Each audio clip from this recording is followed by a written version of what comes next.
welcome back to the Mr. Arsenal podcast for the last Premier League watch on, but another Premier League watch on at the same time. As you can see, I'm covering the Newcastle vs Liverpool game literally moments away from the kickoff. If you're new to the channel, do subscribe, do smash that like button, and do see the stream around as well. And also, before the kickoff actually goes ahead, I'd like to get your score predictions in, like who you think is going to win, what the score's going to be, who you think will be man of the match, and things like that. Yeah, just setting up the Amazon now on the TV.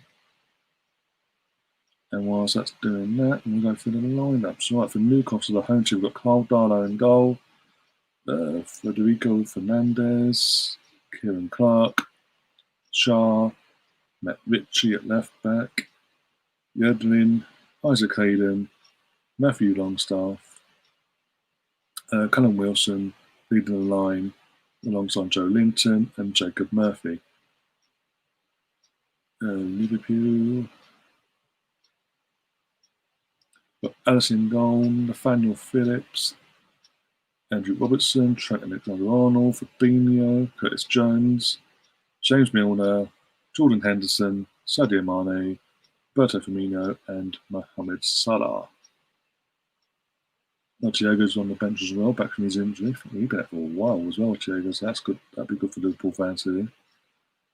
Minamania's on the bench as well. I'd say Chamberlain, Origi, Shaqiri, Rhys Williams, Junior Wijnaldum, the young goalkeeper, Keller, and Nico Williams.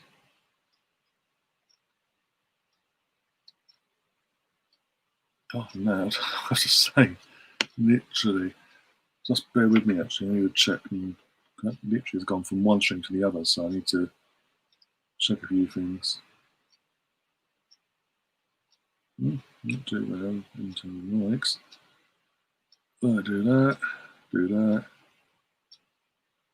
Boom, cool. And then I've got to go over and tweet on Periscope. Let's show this on Twitter.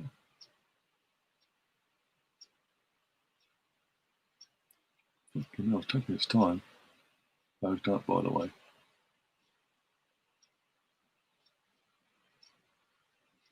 Taking forever. I mean, I've got my phone out at this rate, literally. Share broadcast, yeah. Let's go. And right, that's done. Right, in the meantime, back into the comments. If you've got anything to say, any questions you want to ask about Arsenal or this game in general, just pop them in the I'll pop up on the screen, I'll answer them. And yeah, this could be, but since this is obviously the last Watchalong of 2020, the last match of 2020 as well. Obviously, another match earlier on today. I was meant to play what was meant to be played earlier on, Fulham for Newcastle. That lot down the road, the Spuds versus Fulham, was meant to be played.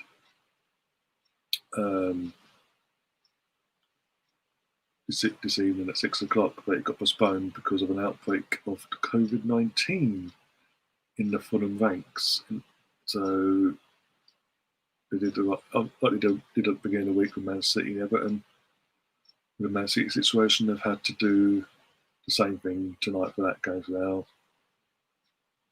Yeah, so now Spurs have got a game in hand, along with Fulham, obviously. That can move to a later date.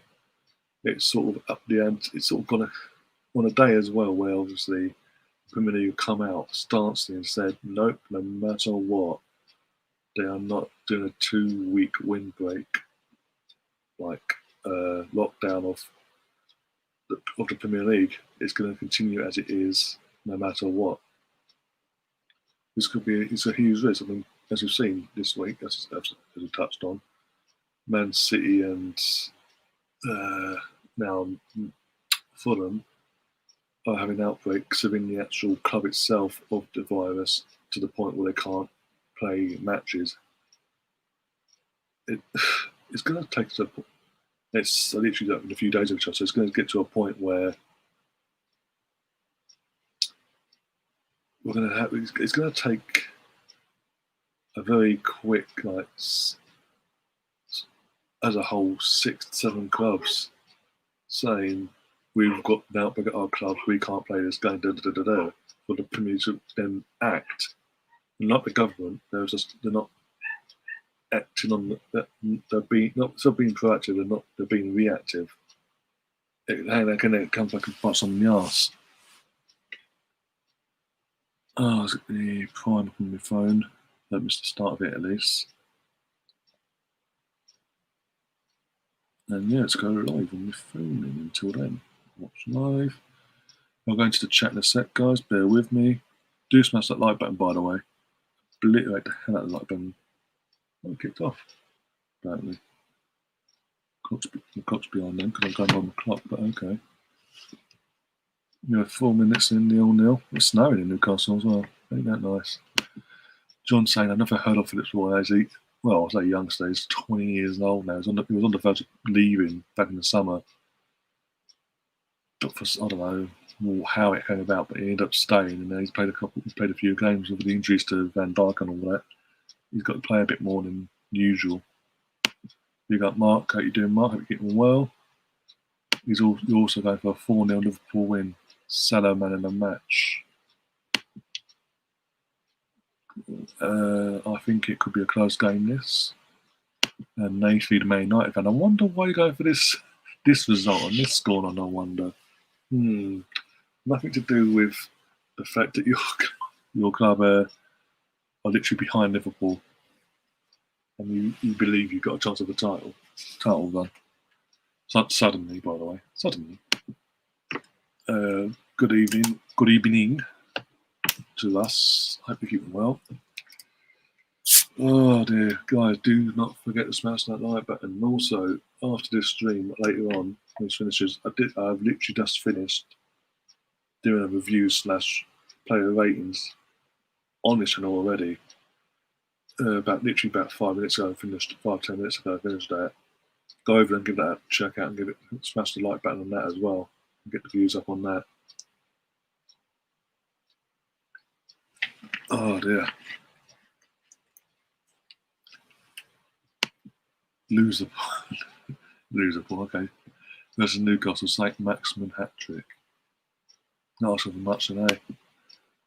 Then we win the game in hand and title race begins. Oh, that's wishful thinking on your part, I think. Down the phone. No, too loud. Don't get copyright strikes, God forbid. But yeah. You start something like that and you're like, well, it's possible that Cavani's on charge as well. Just now for the fucking thing to fucking decide, no, not gonna work on the TV. Fuck that. We're gonna be a pain in the arse to you, Ryan. You bits. Oh dear. Sounds like 2020, to be honest. Ball comes in. Oh, well clip. Defended by Richie. Who's playing left? Again, Matt Ritchie playing left back, seriously. Or wing back when we were born it.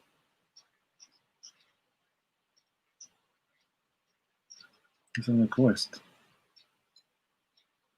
Yeah, and of course, commentating as well on Amazon. Or co-commentating anyway.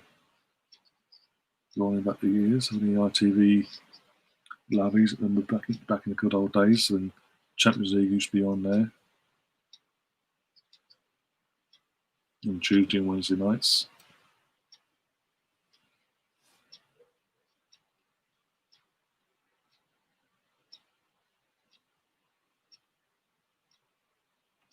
Oh, my back. Ugh. It's the same as going on, from what I've seen, been all Liverpool so far, as you would expect by the players I've got. Still, so weird this sort of game. It's literally the last game of the year with no fans in as well, and also with the fucking government restrictions back in place in Liverpool, and obviously, we're back to square one, boys and girls, in terms of the actual Premier League grounds and all that. There's not everything behind closed doors again throughout the whole league. Who would have thought that was going to happen? Oh yeah, wait, me. Yeah. It is what it is. Hopefully next season.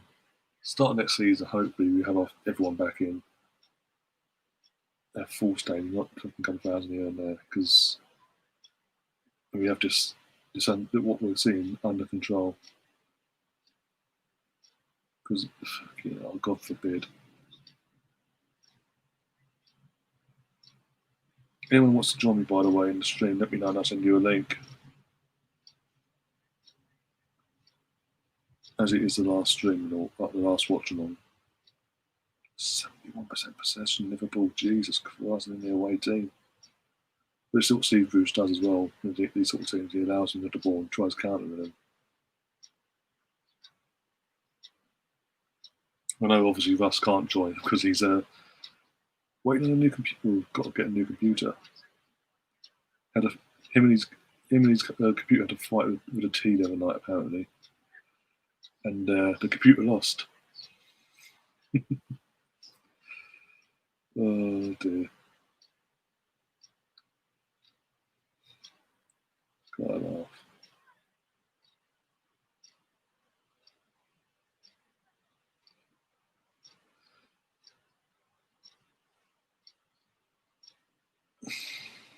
I should say that this game so far. Yeah. Ball goes in. Too much from Robertson. To Trent. It's back to Salah. Anderson, sorry. Too much Benedict. Guy from Firmino. Didn't get Nane in time. One is a little Waldo. Robertson with the ball back in. Firmino, all deflection, and the goalkeeper catches it safely in his head.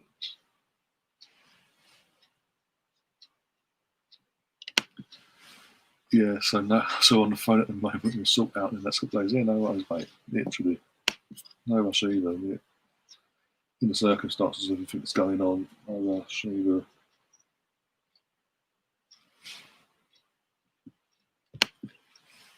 Getting to the January sales rush, I think that's what he's waiting for. New Year and Friday, boom. Click and collect. We can't do click and collect if it's fucking close. It's literally delivered. Next day delivery, there you go. Amazon Prime as well. Or whatever it's called. There you go, Amazon self-promoting. I'm watching you on Amazon and I'm fucking self-promoting your fucking other stuff as well. Do it for free. Okay, what is wrong with this console tonight? Oh, of course you don't want to play now.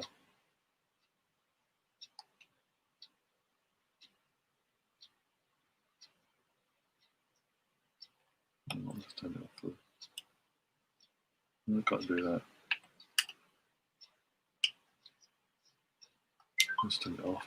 Let's try it off. Try and fix it after. Oh! Okay. Wilson had a chance there. How did he get? Got a corner out of it, but still. That mess. Shelby the ball over the top. Takes the. Who is it there? Phillips sort of done up Kipper there. Jesus. Does Amazon save that? Give me a better ankle for Amazon, please. Oh no. The oncoming defender covering Phillips gets in the Fabinho gets in the way just in time. Otherwise, that's 1-0 Newcastle for Wilson.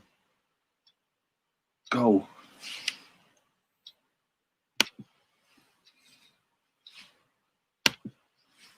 Yes, the wife has Amazon Prime late Christmas present. Oh dear.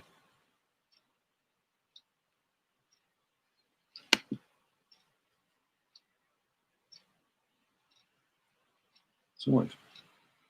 Looking, as I said, I've been saying for the last few days. Obviously, it's Christmas. Obviously, I've got one more present that I was obviously meant to have arrived before Christmas ever did. So I'm still waiting for that to arrive itself. It's meant to arrive anytime like yesterday, today. But at worst tomorrow, so it could be arriving tomorrow.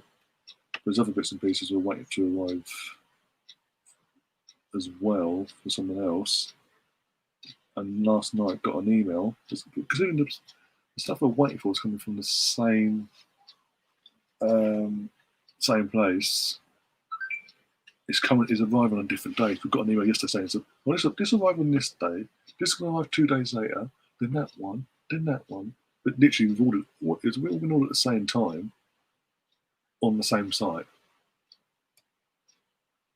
And normally, this site literally all arrives. You never done it before. Literally, all on that site. It comes together, not in split bits and pieces. But no, go. Fucking hell. Doesn't look promising for 2021 and things like that happening. Yeah, it was a good effort, to be honest, from Wilson.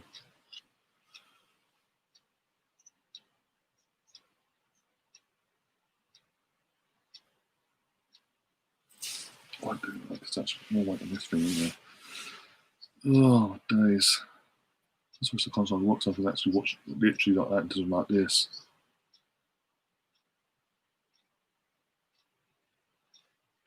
So 15 minutes in now, and literally Newcastle have had the best chance of the game. They've had less of the ball. How does that work?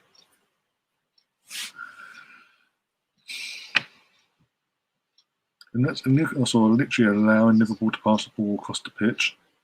You know that? That's a soft shot. That would have been poor, the goalkeeper that had gone in.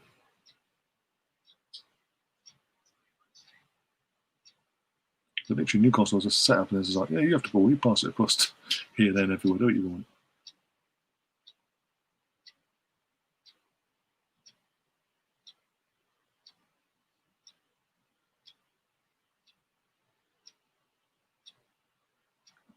Yes. Oh dear.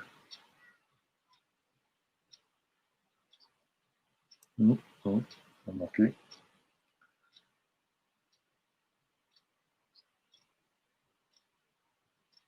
Oh, Wilson, Newcastle on the attack again. Here we go. Oh, come on. Oh, he missed it. Who was that? The Edlin as well, just shot there. But I missed it. It didn't look like it was a corner. Just sort of freeze limbs it in, hope for the best.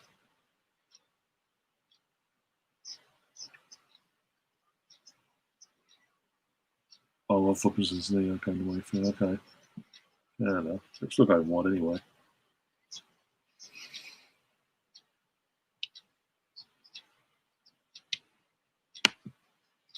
Mark's, well, he's receiving treatment. Mark's asking, being it's nearly window, transfer window time.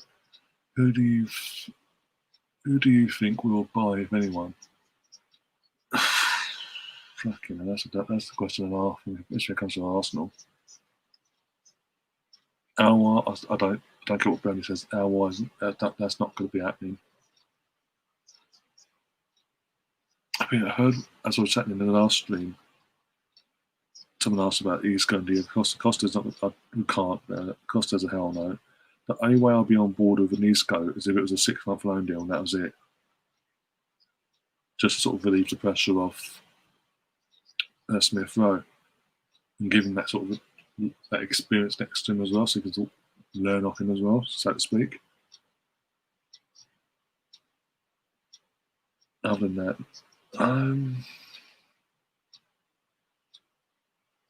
it's just not what else. We do need we do need some more than just Smith Rowe creators. So at least go. So maybe Isco on loan and another be a long-term partner for Partey when he's fully fit, or potential because obviously got Ainsley as well. Not forgetting Ainsley. Other than that, I think I don't know. John's saying probably Isco on loan or Ericsson. Ericsson again. He's only got a couple of years left, so why not? But again, as long as he's not coming to be like number one in that spot, no matter what. As long as it's not another William situation all over again. Is that a short-term deal, like a year, or in this case, a year and a half contract? But he knows he's only there as a bit part player. Again, I'll get on board. With it. It would improve. It does strengthen us in one sense because he's got Premier League experience. He wouldn't need time to adapt to the league. Hopefully, just using sparingly. Don't do what you done with Woody and go. Oh, by the way, he said he should be sparing, but he's pretty much no matter what in the 11. All this rumours about Brandt and Sabitzer last couple of days. I've heard about Brandt from Dortmund. Again, I won't be totally against him actually. Again, he's got no Premier League. He's an experienced player. He would work alongside a Partey as well, or an Ainsley. That it would no matter who's next to him, that would work.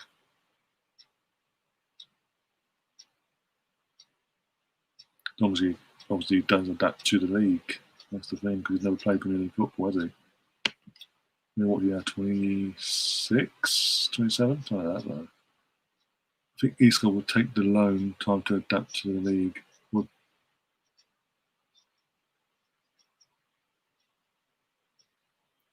Yeah, there's that as well. There is that. If he doesn't adapt straight away, if he doesn't hit the ground running, then you've got that to contend with. I just don't want him, because of how old Isco is. If we were to sign an Isco on Ericsson, it can't be any younger than a year and a half. Or in this case, a year and a half, because obviously it's in January. Because anything longer than that, you're stunting the development of the likes of Smith Rowe in that role, and you're basically saying we prefer these over you, basically long term. And long term, both of them are not on age isn't on Isco's or Ericsson's side here at all. And the whole point of this, Arteta, not process, but the Arteta philosophy is for the future, that building a team for the next 10 plus years.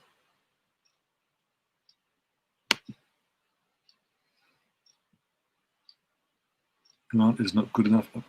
I'm not saying he's fantastic. I'm just saying he'll, alongside a Partey or Ainsley, it would work. Other than that, if we didn't have a Partey, I'd be like, hell fucking no. Which is just, you literally just asking for trouble. But he's an improvement on an Elneny and Granit. That's a bit. He's the Leipzig captain. Is he captain? He plays with Leipzig. Yeah, the captain. I think he's the captain as well.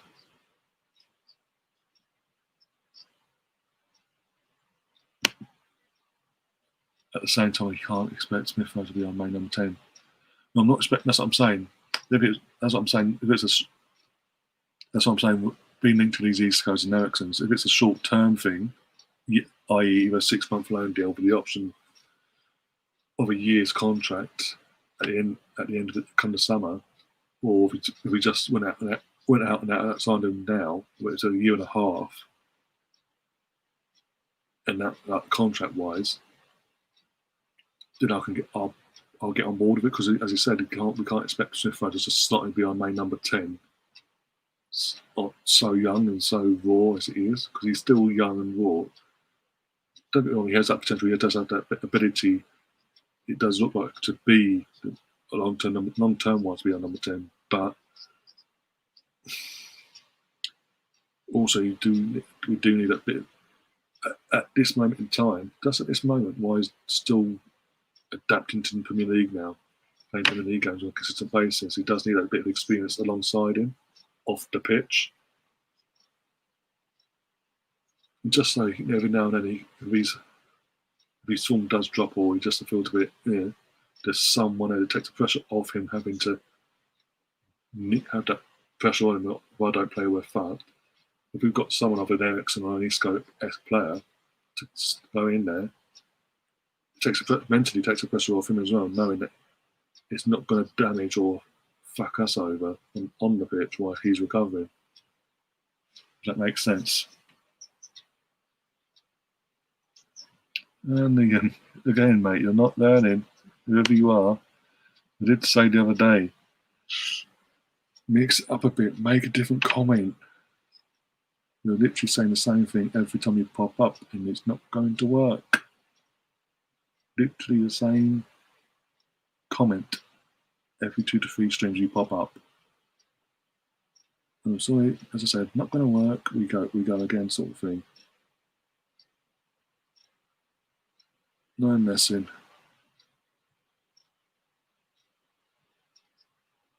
Well, mine. Once I get my watch time hours up. Oh, my mate. Oh, he bottled it.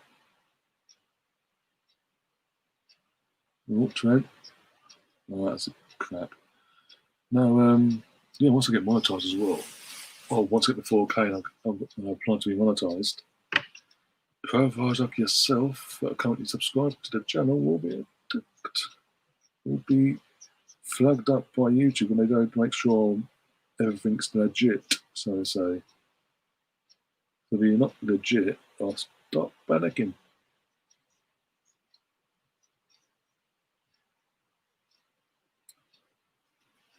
Liam Gallagher's back again. Yeah, back again with the same fucking comment. Doesn't say anything else. He literally, that's all he ever says. I'm not calling it a stream, obviously, but as you can see, you guys in the chat, that's all he ever fucking says.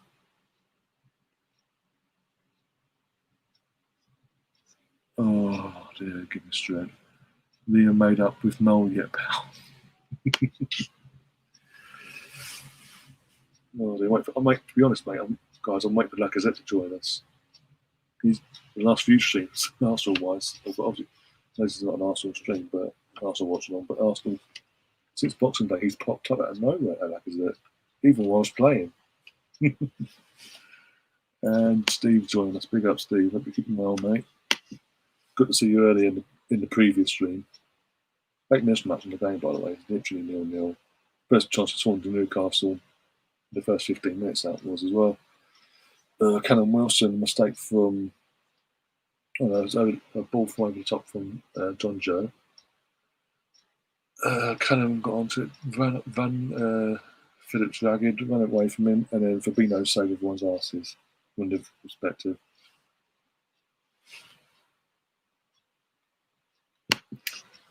Lacazette official only turns up when he scores.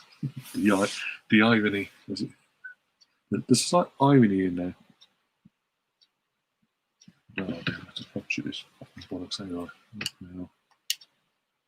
Reset, fuck it. Keep games and apps. Yes.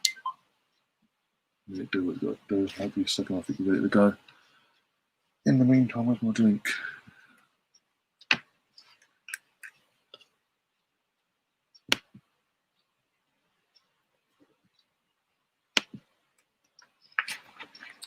Hopefully, this is not a dull 0-0. And not the last fucking watch on of the 2020 would be the dull 0-0. Fucking hell. When I'm trying to get the watch time hours on YouTube, fucking hell, that's not helping me at all. Because now and then I'll wake up like, oh, great. Now I've got to do something else today. Just to get over the line. Oh dear. Imagine that. That would be something. Hey, fucking. That'll be my unique selling point for that stream. That ever happened. Oh dear. Beat all other streams. The fucking numbers are flying, man. Jesus Christ. Having Lacazette on the panel whilst playing. Literally having fucking body cams on him.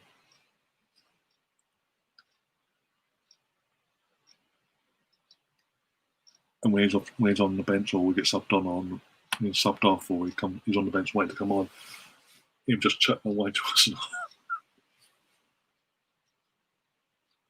and celebrating there and then, going off on one of things like that. Right, fucking hell. I would win Arsenal YouTube, hands down.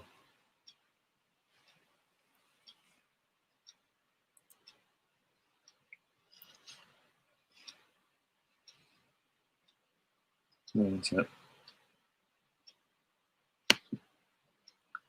In other streams, there's Jimmy's. Sorry, what was that? Bang, it's bloody hell.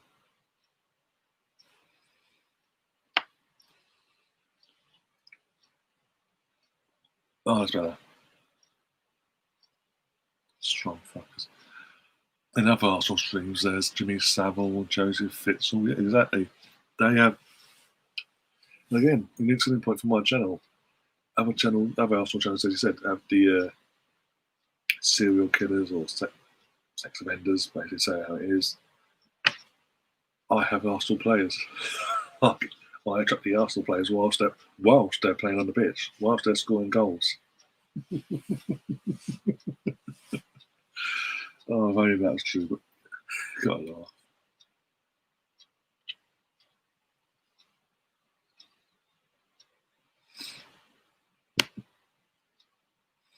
I'll take a 0-0 hops, that's that. Besides, I've seen some very good 0-0 games. Yeah, that's what I'm saying. Not because I don't want it. That's the thing I'm saying. I hope it's not a dull 0-0. Like, I thought like watching fucking Tottenham playing 0-0, basically.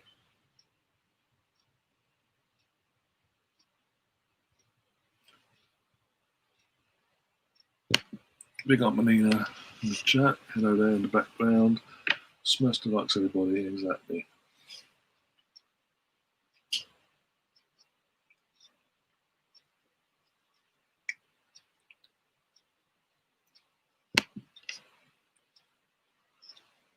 Okay, now.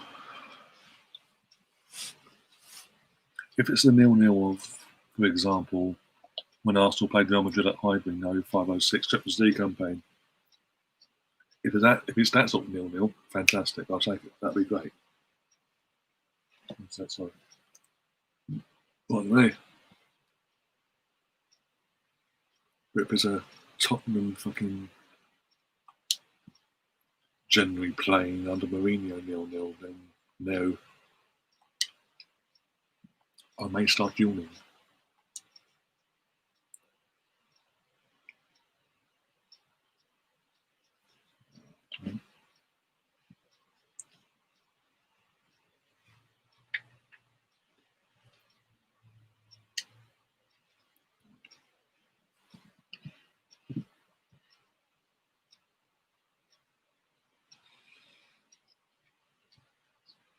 Oh dear. Is that from Bobby? Bloody hell. Newcastle got off there. Ball's come in from. Who's it from? Robertson. And literally no one around him in the touch of a donkey from Bobby Firmino. And literally Newcastle then recover from that and get away with it. John saying we need Liverpool to win. Ideally, I'd want Liverpool to win because it doesn't affect us in that sense of them winning. It doesn't like they're catching up to us or pulling away from us because they are where they are, and we are where we are.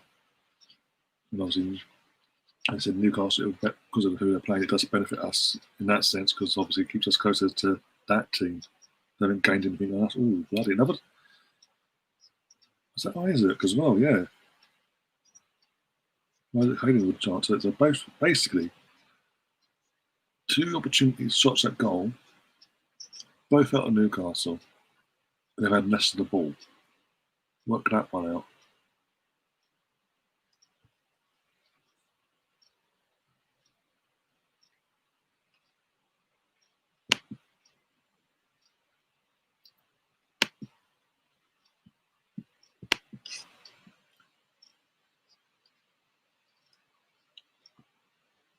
Most of the guys at Hayden scored. Bloody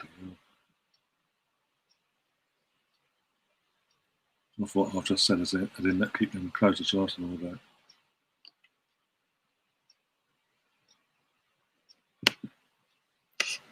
Big up Steve in the chat.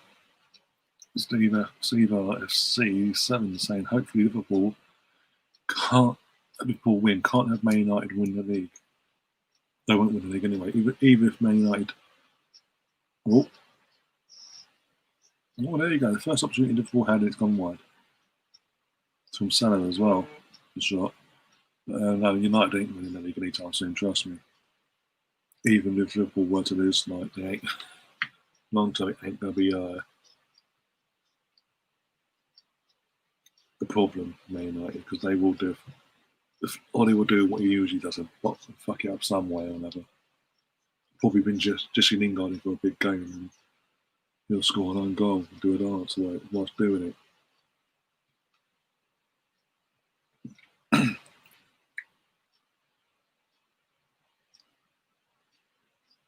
Oh, foul.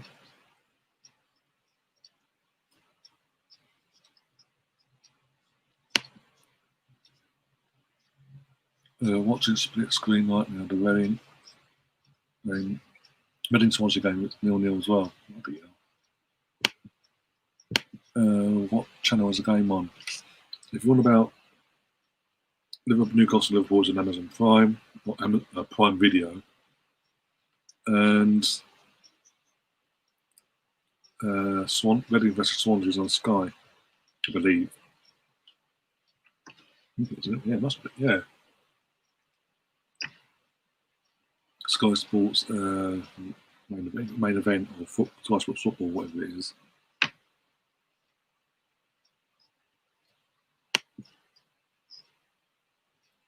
Or if you're outside of the UK, go on to hesgold.com. HESgold.com. Yeah, all the games about Europe, all the different leagues on, will be on there. Oh, Bobby Firmino, can you get the touch of a donkey? Could have hit that first time. Yeah, take a touch and bring it away from the goal.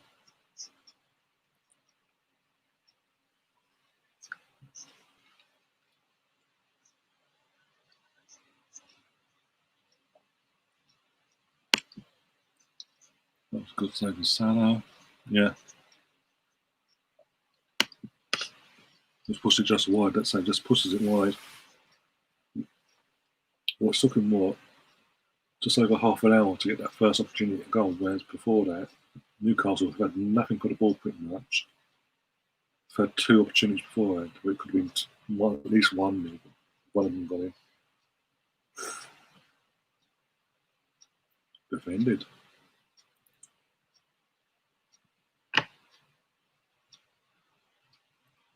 Isaac Hayden looking at, well, St. Clearance, he's just headed to behind another corner, but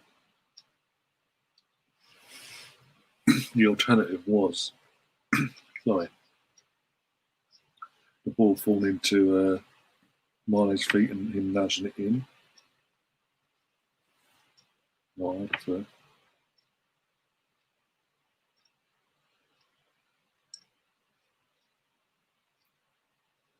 Oh, bloody hell.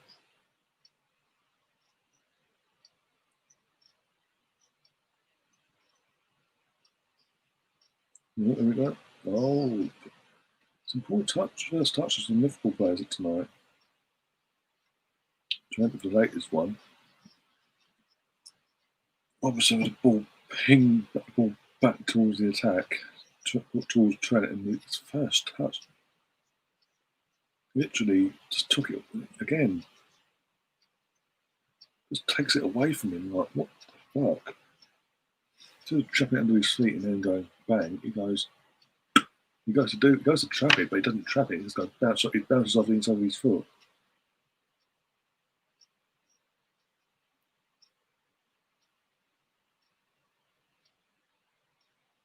No free kick Newcastle. Oh, how? No, Joe Nick was sandwiched in between two Liverpool players there, but there's no foul there about Arsenal. Taib's joined us. Big up, Taib. Hope you're doing well, mate. They're not too long, Taib. Hopefully not. It was just literally this morning, uh, not that far away from having the watch time hours, so we may just get over it tonight. Doing the obviously previous stream and now this stream straight away afterwards. We may get the watch time hours that we need, that we just get me over that 4K. Just before New Year. Happy New Year and monetize. Hey. Hopefully, touch wood.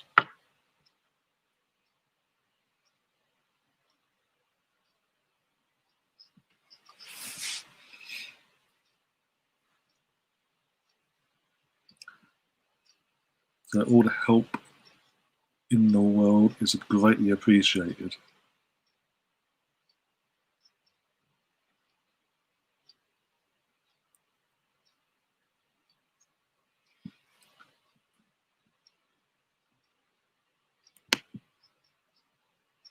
Mark Green saying, big game for us in 48 hours, 3 wins in a row. Yeah, massive game. I think, as I was saying in the previous stream, Mark, I was in like the review / player ratings. On paper, and the fact that obviously we've won the last 2 games, we should be West Brom home or away comfortably. But I take nothing for granted, especially when Big Sam's involved. If it's Slaven Village still, I'd say, yeah, no matter what, we're feet up. Happy New Year. First win of the year. Come on. Can't ask much more than that. Whereas Big Sam, as I've said, he has got that history of getting his performances out of nowhere, even when his team's absolutely dog shite, getting them to turn up and give us a fucking hard time. But yeah, we should. And basically, this is as I said earlier, as long as Mikel doesn't do this, revert back to fucking type now, because for that bit of reason, Willian will now be magically fit and ready to play or whatever.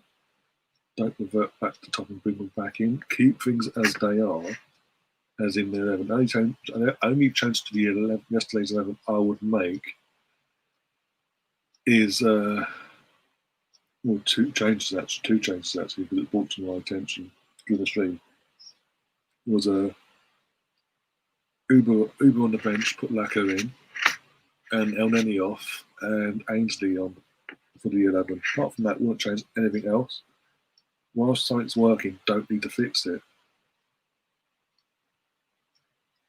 Keep the morale going.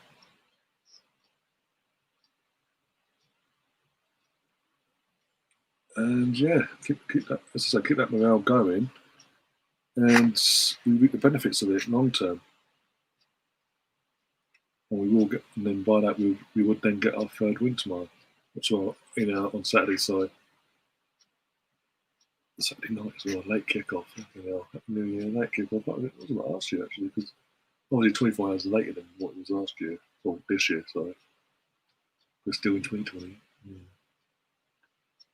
Now, obviously, 2020 New Year's Day, 8 o'clock kickoff at home to United. Well, hey, 2-0 win. Happy as I. Oh, good defending from the Edlin. Oh dear. Whereas this time, 2nd of January, 8 o'clock kickoff. Away to West Brom. But yeah, again, on paper, we should absolutely. If Leeds can trounce the fuckers, we should actually obliterate them, for fuck's sake. To be fair, one of the goals was their own mistake, their own doing.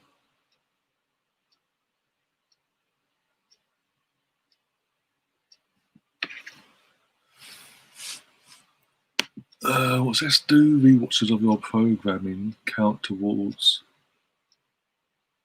I believe so. I'm not entirely. Just ask Melina or Saeed, they would have more idea on that. Or Sam, if he pops in. Obviously, Melina's hearing us in the background. If you can hear us, Melina. I think she actually did mention this actually a while ago to me. So it might do actually.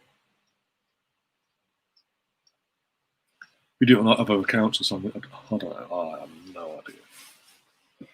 I remember Melina mentioning something like that to me a while ago.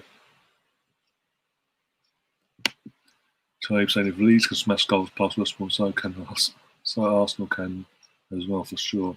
Again, we should, but it depends what if Mikel sticks with what's working at the moment. Obviously, Boxing Day at Chelsea and then last night, if he sticks to that, obviously makes a couple of tweaks in the centres, as I said, Blacker for Uber in terms of starting 11, and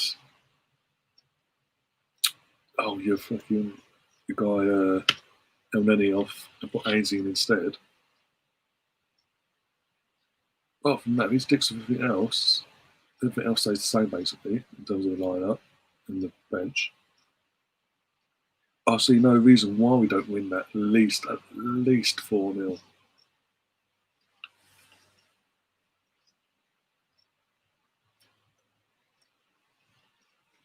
And device is washed up. Well, we'll find out over the next couple of days. A couple of days for us, but a couple of weeks for them. That's the same. I think we may have problems against West Brom. Big Sam will batten down the hatches after the Leeds result. We'll probably get, in terms of performance-wise, we'll probably get a similar setup to what Liverpool faced the other day at Anfield. But even then, we should have to play again, like Liverpool should have to play. But the thing is, with Liverpool, the reason it drew 1-1, part of the reason why it drew 1-1 was because in that first half, Mane, Salah, and I think someone else didn't take chances. They had like 5-6 opportunities to extend that lead and kill the game off in that first half, and they didn't take it. And it got to a point where his second half, and then it got different. Second half they come out because it's 1-0, they still got a chance. You've got a different animal coming out again second half. You can kill the game off early. You get nice and early, get a 2-3 goal lead for half time. You don't get what Liverpool faced. It's just down to obviously what happens, but we'll see. Oh dear, back into the track. They'll be smart from their 5-0 loss. Oh yeah, of course they will. Hey, we'll see what happens.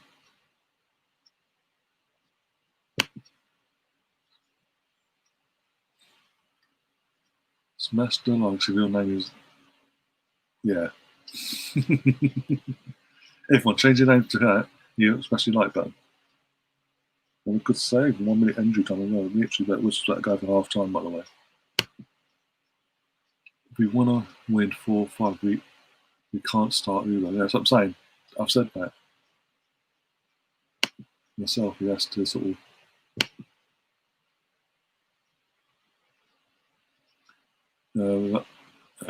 Steve in the chat saying, yes, I did. I changed it when I changed my name to Lord God, better than the best there ever will be for a few days.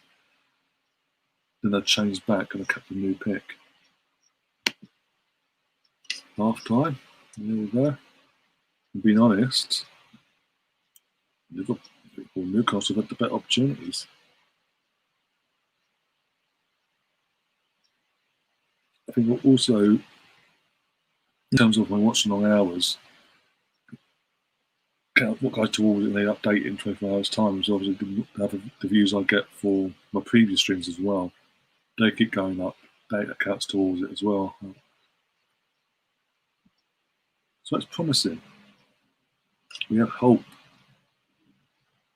Hope right now is what we fucking need.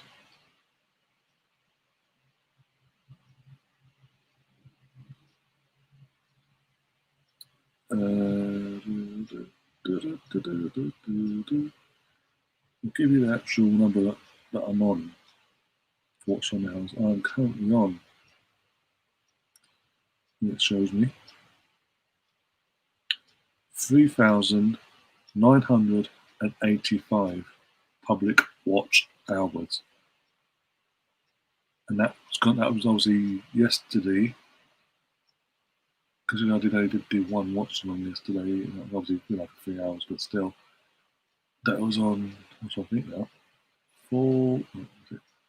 3,960 something, 64. 64, so 78. That went up 21 hours yesterday. From yesterday, after I did the watching yesterday. Obviously, this morning update, that's what I mean. So, yeah, I'm doing by that. It'll be a fucking close one, I think. I've already done an hour, just over an hour on my previous stream, the Play of 18s. Trying to get some more views up on that. I'm still getting a few views on the Watchalong itself. That's going a bit as well. So was it 20? Was it 21? Did it like that? 21? So by that, I should do it. I should. But we'll see. We will see. Oh, there's one sec. Go back into the chat. Oh, my eyes, on my eyes. If we lose Balogun and Uber keeps playing like this, like he is, we definitely need a world-class strike. Yeah. No, this is not Diego Costa, obviously. No, Costa. Go away. Go to a fucking no.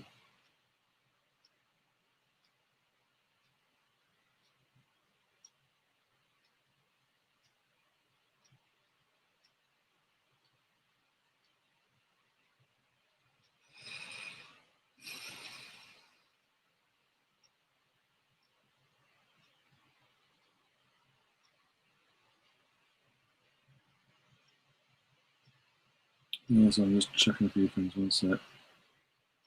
Oh, my God. What's off? Well,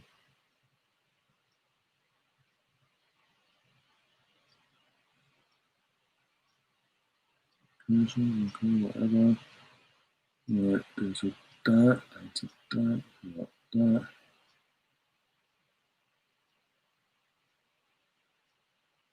This is 6 of our viewers are either on Facebook or on Twitter. I've gone down there, said that. Oh, got a dislike. Yay, he came back for one last time this year. Woohoo.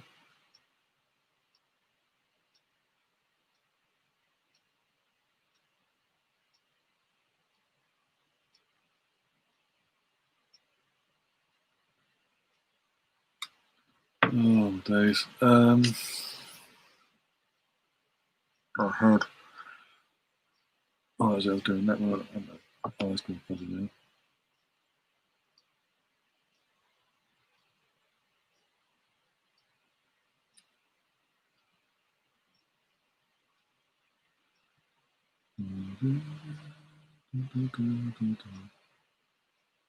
Password crap for this. Let's see if we can get the actual TV screen. Why? They've got to be a bastard like this. Seriously. I'm not fucking far back. Jesus Christ. Here we go. There's some bloody thing. No. Do that first off.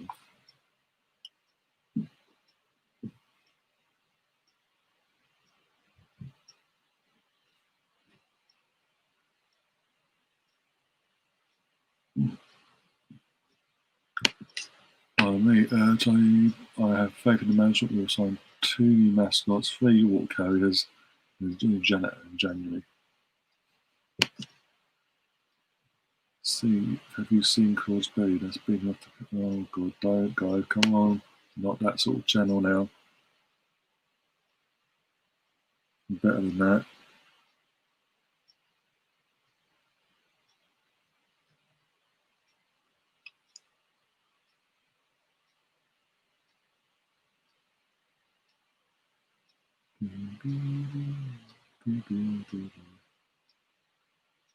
Not yet.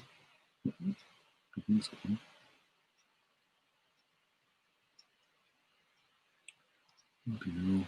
So fucking things there. Jesus Christ. No, I won't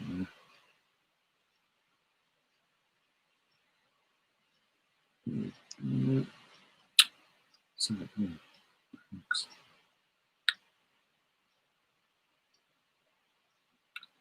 It's got one last disc off of 2020. Thanks to our friend, who people still support even though they say they don't. It does bug me, it does piss me off because people being two-faced. Say they support me, but yet I've seen that they're supporting that person even though they're convinced that that person is the person causing me grief in terms of the dislike thing situation. But hey, it's what it is. Just be honest about it. If you're going to go back and support them, just be honest.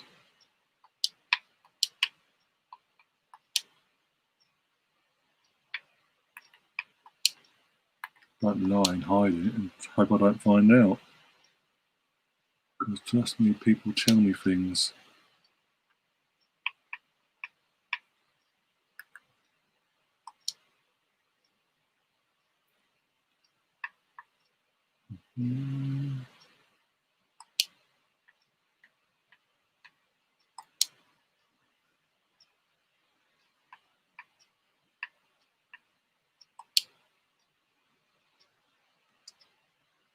Right.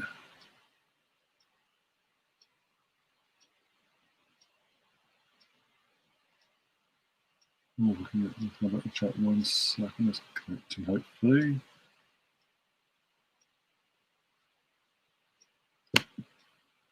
So even though I haven't, but I realise we need someone to entertain the crowd, so they will sign Melvin, the Arsenal MILF. Kingdom. Is that shirt on or off?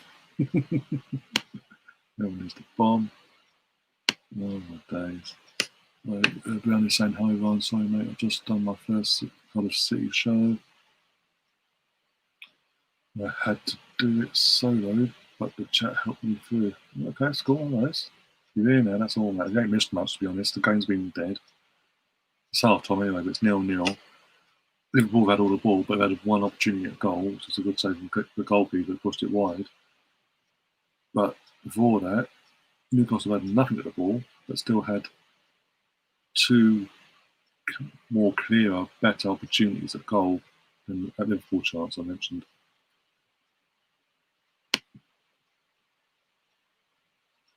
Steve, I think Marvin's shirt's going to come off again. God.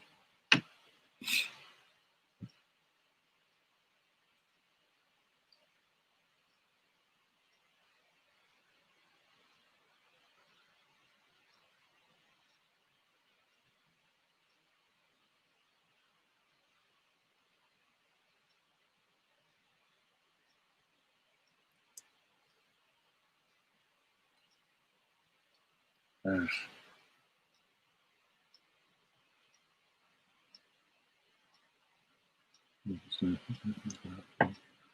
Is it like example boys on longer again? Oh, dear. Bloody work, you piece of crap. Good for me watching the football on my boxy phone.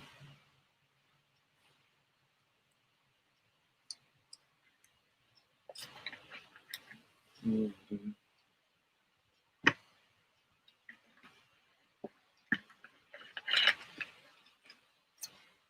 I can play that. Oh, no. Oh. Really? You want to do an update now? We're taking the piss. Piss off. Oh, we're doing an update. Right, yeah. Okay.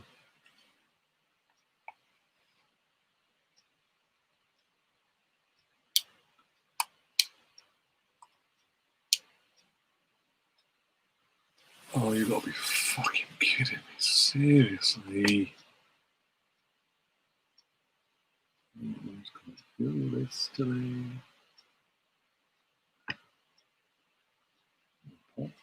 Password. You second guessing 20 different passwords. Yay.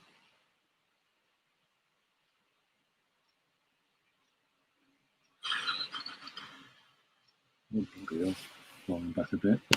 Yossi Benayoun or Berkovic. Christ.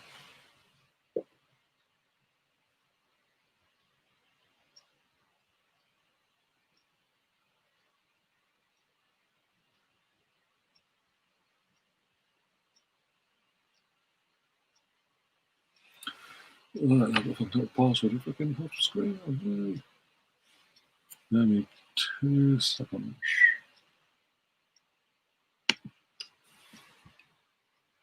I'm still here. Just have to bring the screen down so that I've got my fucking keyboard basically. Righty then. Christ.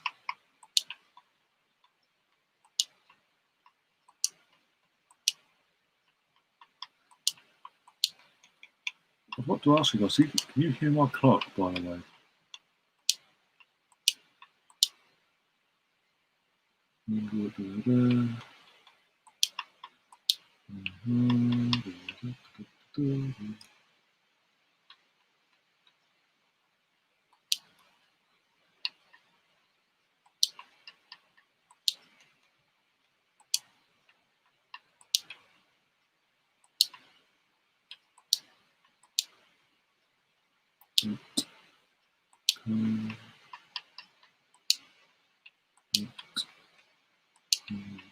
Okay.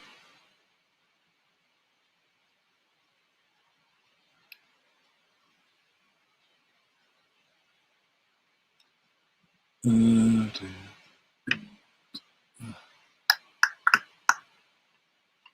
What is this?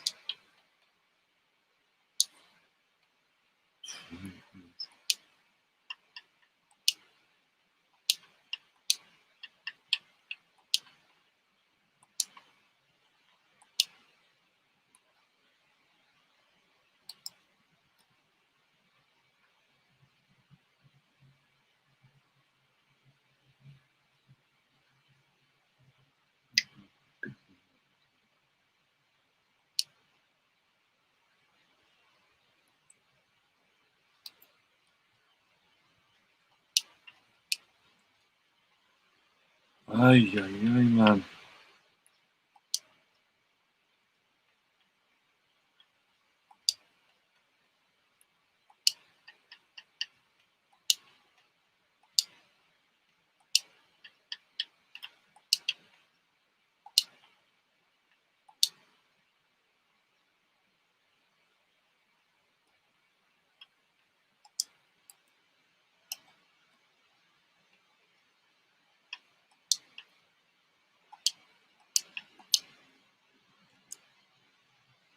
I'm gonna fucking fight. I'm getting scream in a minute. No clock and no wine. Right, we're back soon. I'm just trying to fucking sort this password bollocks out. This fucking thing.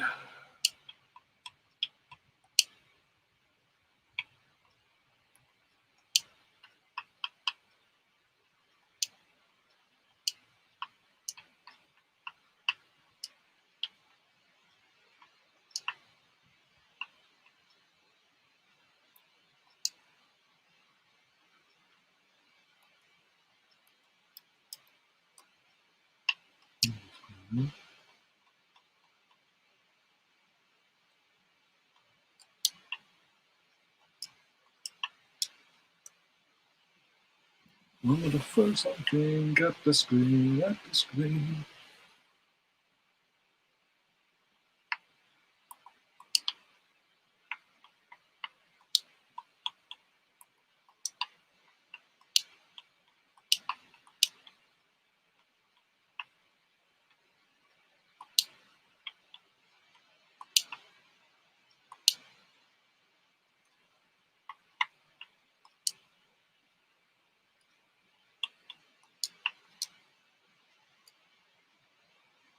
I can't be asked. I can't be asked.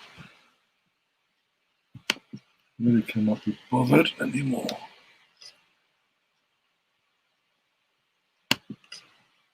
Season back to this match. Yeah. They don't really look interested in going for the win. They just seem happy to play keep away. Newcastle could steal this one if we weren't careful. Yeah. They've warned him twice, given 2 warnings. I'm right here. Hello. Give them 2 warnings. That's what else do they want? Oh dear. Back to the thing. Second half is underway, by the way.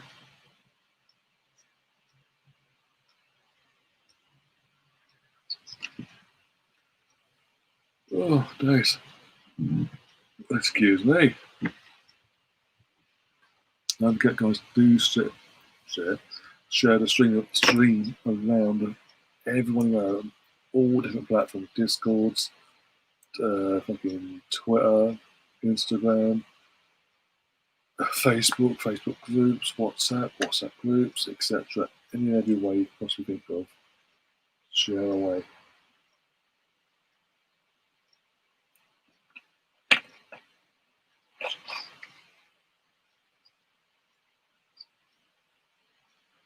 If you are new to the channel, by the way, guys, do smash that like button and do subscribe.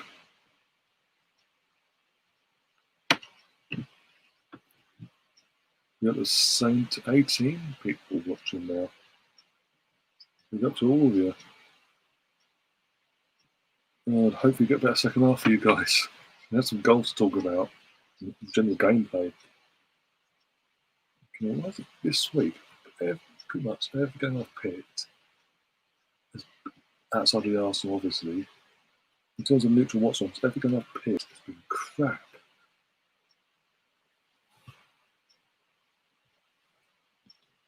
I think my 4-0 might be a tad optimistic at the moment, says Mark.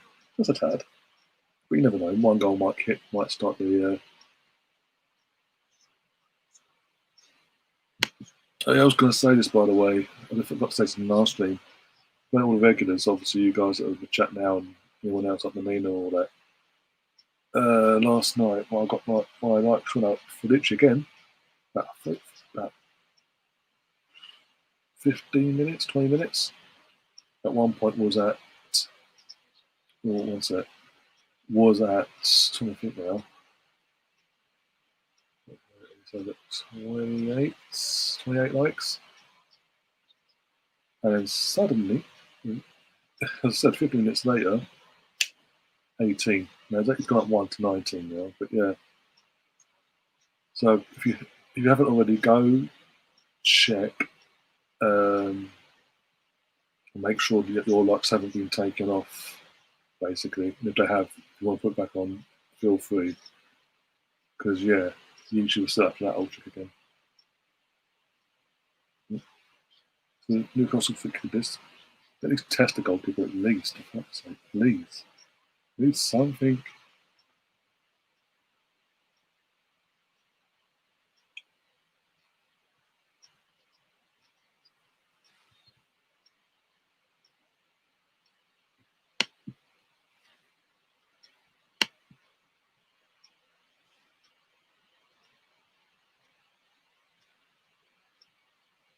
We're going to do this free kick, eh? Oh my god, you. The word I want to use, but I'm not going to use it for obvious reasons. I think you can guess what it is to describe that. Oh, another free kick Newcastle. Oh god.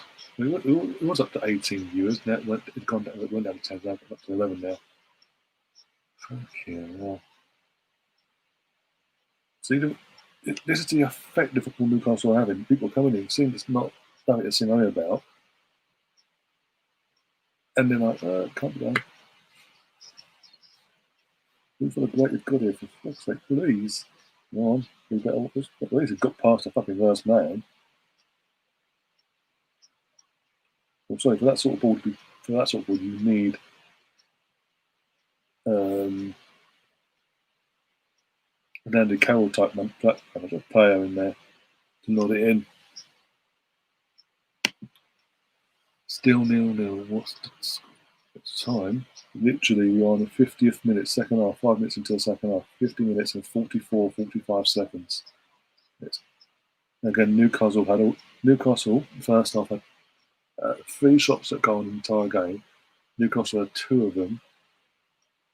They were the better chances.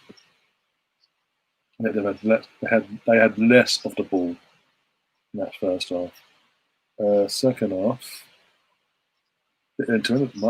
end-to-end is, but not like threading end-to-end. It's just like grab, like, yeah, got the ball, now you got the ball. And Newcastle literally, as you come in, had 2 free kicks. And first one was fucking awful, let's be honest. Didn't beat the first man. Second one they got 2 minutes, like a minute later. Matt Ritchie stands over this time, puts it in, but I said the ball that he put in, it would have been better to have an Andy Carroll there to knock it in. But nope, he was on the bench.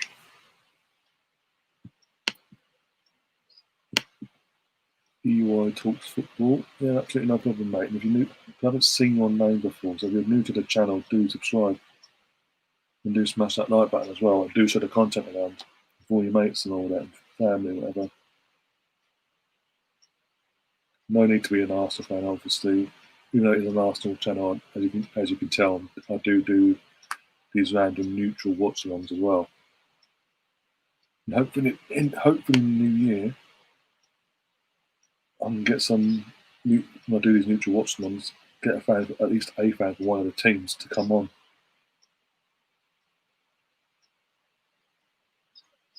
What a good time, though.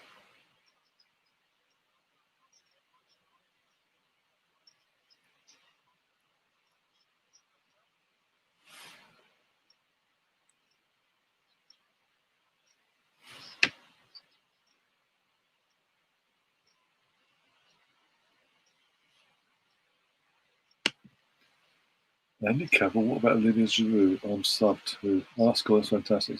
That's not your sub. I was saying, because I haven't seen you before in live chat. Well, I haven't seen the name. You might have been in there, but that might be under a different name. But what about Giroud? I'm talking about what Newcastle. What Newcastle have at their disposal. Obviously, Giroud falls into that category, obviously. But yeah, as of what Newcastle have to their disposal, and the ball that came in would have suited Andy Carroll.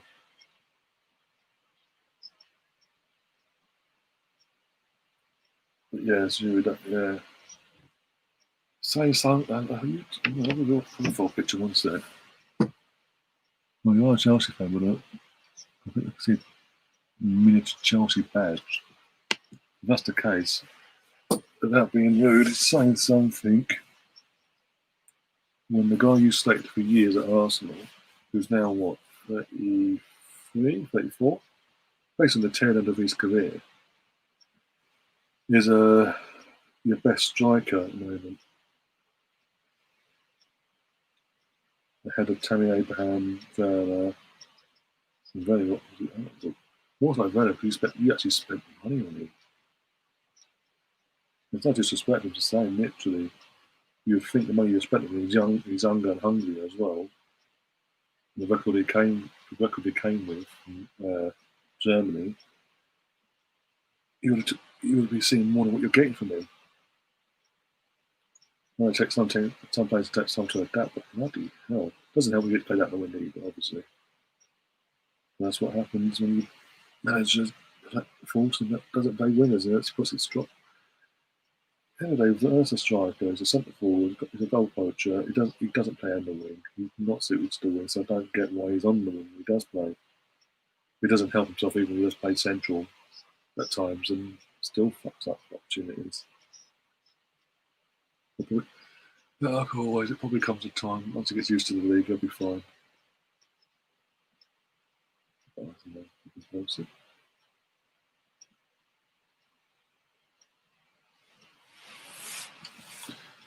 Oh, right.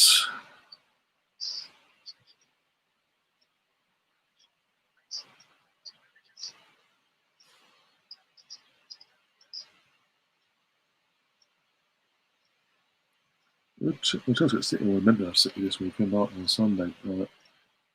That's a doubt that's going ahead or not, so that'll be interesting. That must be so annoying because this could have been, as I said the other day, this whole Man City situation that happened on Monday, that could have been nipped in the bud if they'd postponed the Boxing Day game instead to either 24 hours later or just on another later date. whilst they're waiting for test results to come back from Christmas Day. But hey, what do I know? Because obviously they're not doing what I've just said has led to tests coming back saying other people have got it, and then it's got worse, and they've had to then go, you know what, we can't play the game.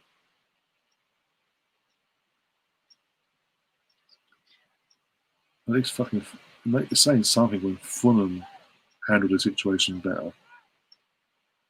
And up till yesterday it was fine, and yesterday there's an inkling. What's that? There's an inkling of there could be an outbreak. They've gone and had tests, and guess what? By the way, guys, the test results are back. We can't play the game. Da da da da da. And it's been dealt with. Yet Man City couldn't have done that. They couldn't have done that on Christmas Day and all of that.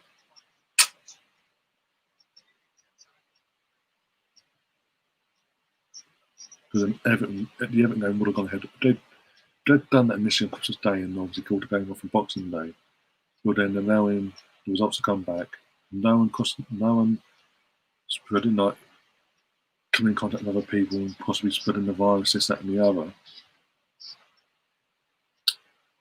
And then Monday night's game would have gone ahead because the ones that were then coming back positive test results would have gone told self-isolate, da da da da da, and then the game obviously Monday, as I said, would have gone ahead. And there would be a situation where possibly Sunday's game against Chelsea and Manchester Derby in midweek could be postponed to a later day. But hey, what do I know?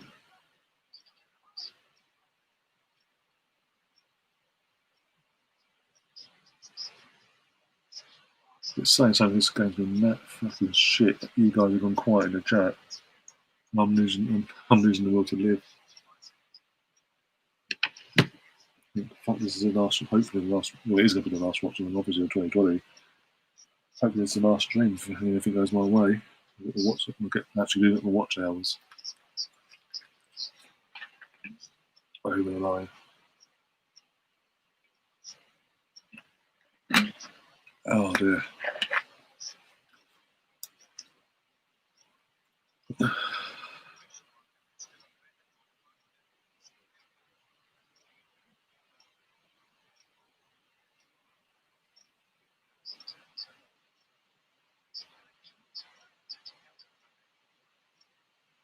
Oh, bloody hell.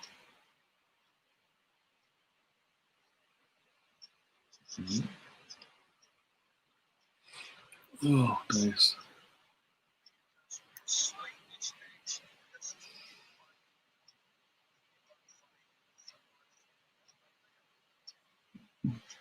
Oh, right. Yeah, now, you know what? Is anyone else in hospital? Sort of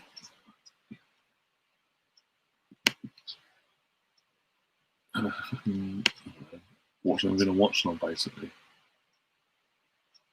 Because this is fucking annoying. I'm going through this hell on my own here because it's literally just like for that.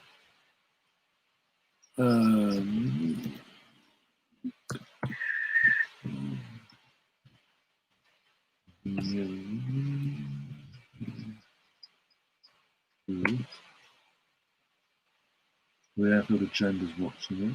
Okay, you're watching on, obviously, being a Liverpool fan. Fogden obviously does a watch on every fucking game going, apparently. You know, his fucking team's in League 1. Well, no, sorry, League 2. Worse. There's nothing about fucking football.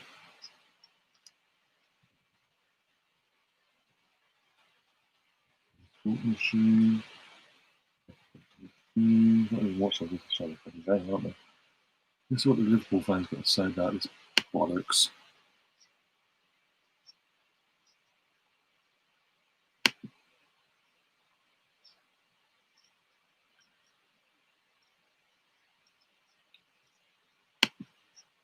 You're still.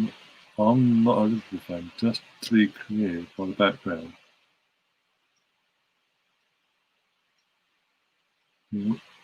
You're still my favourite from you're that You do realise I'm an Arsenal fan, not a Liverpool fan. I'm assuming to take the piss. That's the case. Otherwise, yeah, a bit of a clue the name of the channel and all that. But yeah, Liverpool won the league this season. They're still in the league. They're just playing crap tonight. Well, Arsenal win the league eventually. Don't worry. In a year or two, give or take. Dear. Is there a set number of teams that have? Is there a set number of teams that have to have COVID outbreak before the league has? They haven't said anything. No, they haven't literally said. There was a thing today, literally, because there's rumours of the Premier League clubs wanting to have a 2-week stop break or whatever to try and get under control. In the Premier League, before obviously this Fulham thing, no known of this Fulham situation, but before it's confirmation that no, as we continue as we are, but they haven't said, X amount of teams were to get COVID, then we'll do it. Things like shut down the league, whatever. They haven't actually said, but that'll be asked now because it's now, since that statement came out, the Fulham situation going along, that will be put out there. No need to apologise, mate. I'm just literally doing a new. Go back in this, obviously going back in the channel. Obviously, this Arsenal podcast. I do obviously mainly Arsenal content, Arsenal Watchalong, but obviously I've been doing for the last, especially since this whole COVID and everything all going behind closed doors malarkey. I've been doing these neutral watch-alongs as well, whereas a neutral I'll watch a game between two teams, that I think is a very interesting game for myself. And there's that history of being having that drama and this, that, and the other, and then go from that and sort of having that, sort of hoping it gets that reach out there with other fan bases of the respective teams, and then have a sort of a bit of a banter, a bit of a laugh back and forth and things like that, and sort of not giving back, obviously, because I'm not, but then giving them that neutral, obviously that from their perspective, a neutral perspective of where their team's at the moment, that game or whatever. And also at the same time, I'll get a clear idea because it's all behind closed doors and all that. When Arsenal go to play these teams, I'm more prepared and more aware of who to look out for, things like that. Michael McDonough says hello. Hello, Michael, from over on Facebook. Hope you're keeping well, mate. If you haven't already, I'm watching us Facebook. If you haven't already, do go and like the page, give the page a follow and a like, and then after that, if you can, come over to YouTube, search up the Mr. Arsenal podcast, and subscribe to the channel. Again, share the stream around with all your mates and all that, your friends and family, but also football fans, Arsenal fans, whoever. Share it around with them, and hope some of them come and subscribe as well, mate. Do smash the like button when you got over as well. Obliterate it.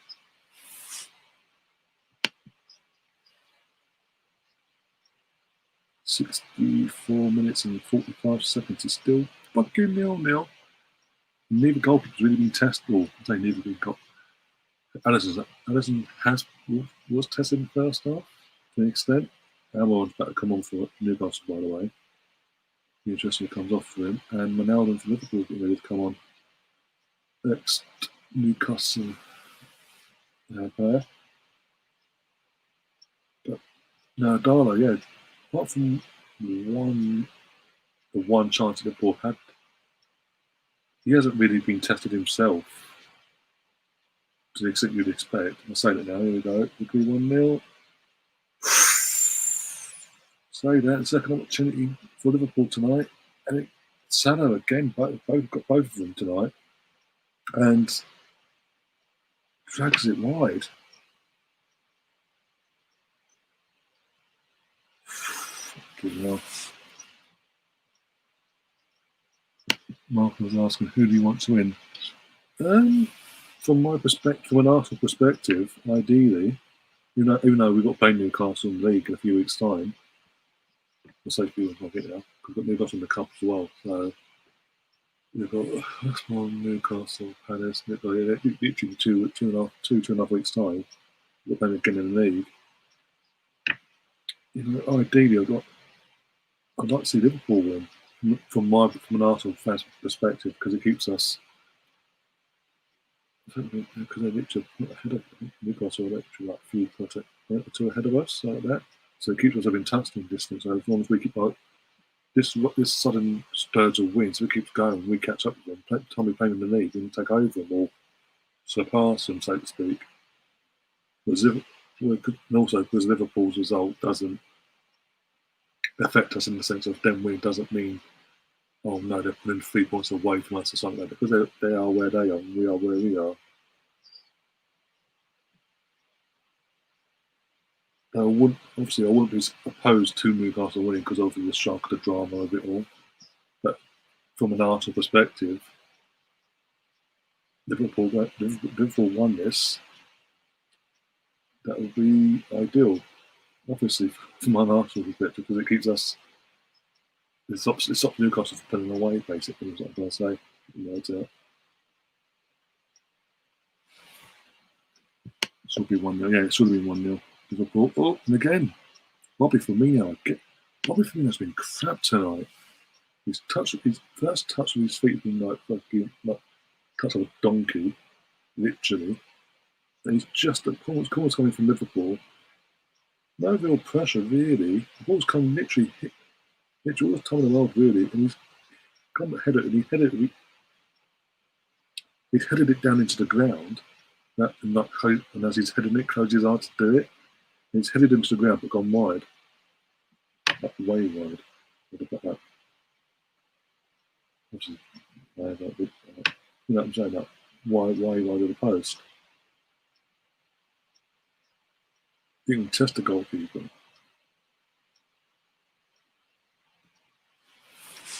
mean, Marco, the question's right back at you, Marco, if you're still there. Who do you want to win? I'm assuming you support one of the two teams, so who do you want to win?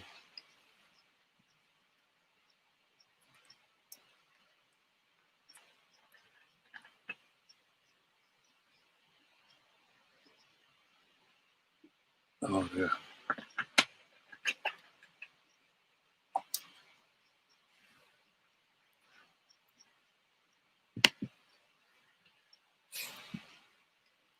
Mike? Oh, dear.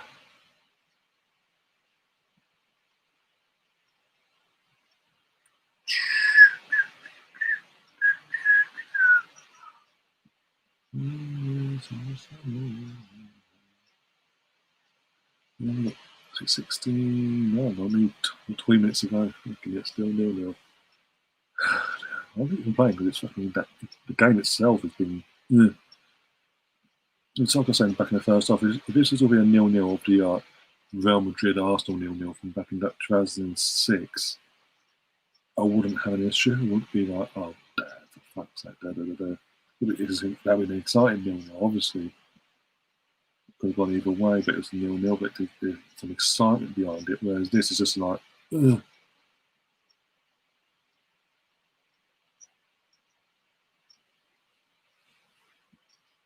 Firmino is overrated, says John. Yeah, can't argue at the moment.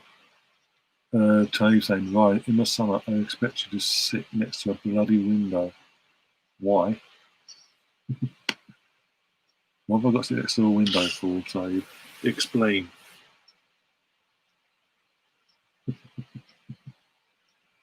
Oh, dear.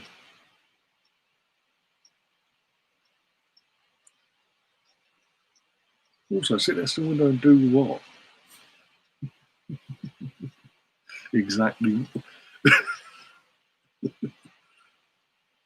There's a lot of detail out there, Tony. More detail on why, and what to do. Oh dear, let's have a laugh.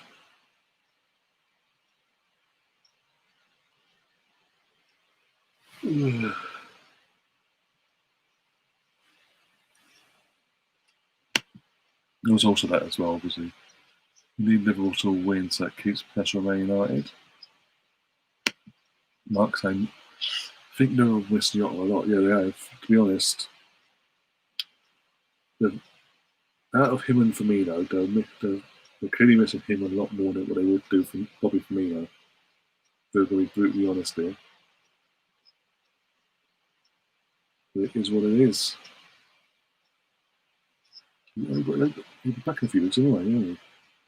Like mid to late January, he's back in that. Well, meant to be back anyway. It was a big loss for them. John.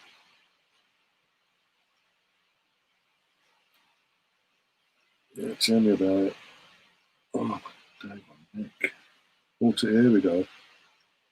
Talk about losses. Thiago, who hasn't played since what? September? Late September, early October. He's getting ready to come on for Liverpool as well. So that'll be interesting who he comes on for. He could be a game changer.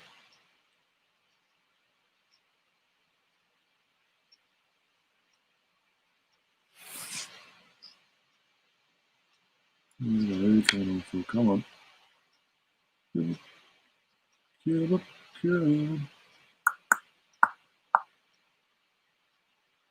Milner. Yeah, fair enough. Makes sense. Makes a lot of sense.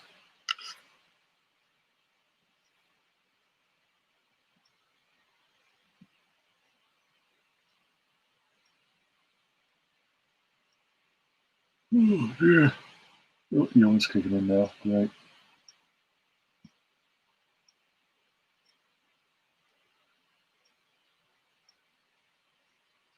Yeah, so get your ass out. Why don't you?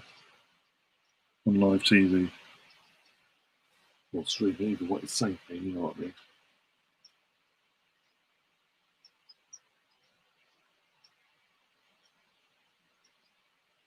Also, going while I go something back. Has anyone noticed how Klopp is getting more and more irritated every press conference before and after a game? Very aggressive and angry towards media. Anyone that doubts him, he goes mental. Or is it just me?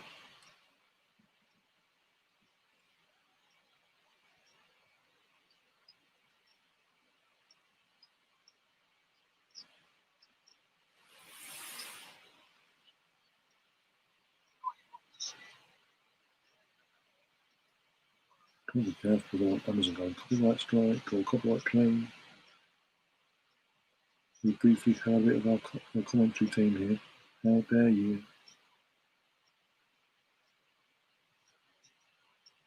You have to watch the dead silence. Maybe another one TV's been bothered. He's flashing like, oh, right, and off, fading off.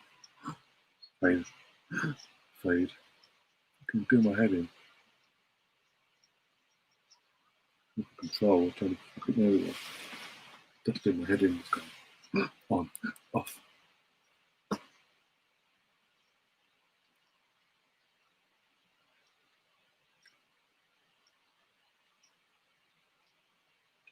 Well, so far, I was about 75 minutes in, but that's off to Amazon tonight because I've had no speed up lag, like Billy Gonzalez, like normal steady pace, like, and then like, da-da-da. Like fucking like fucking gone on speed or something. Oh my god. Last week, good evening, guys. Liverpool and Robertson. Oh my god.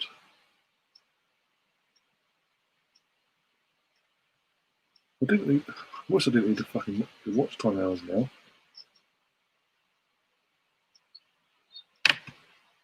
The pain I'm going through for it, for fuck's sake.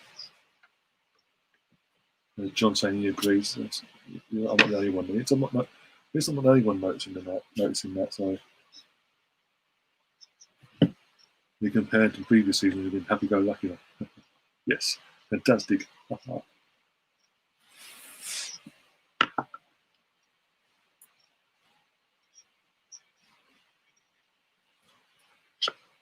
Sorry. Okay, I've got my phone with sound next to the speaker.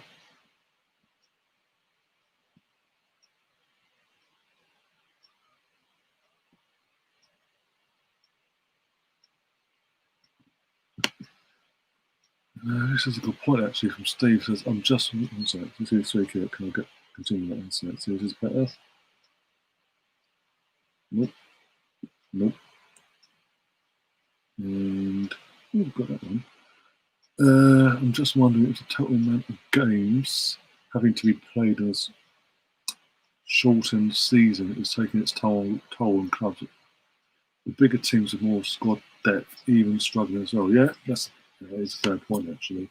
This is the thing we all did sort of touch on the possibility of this happening this season.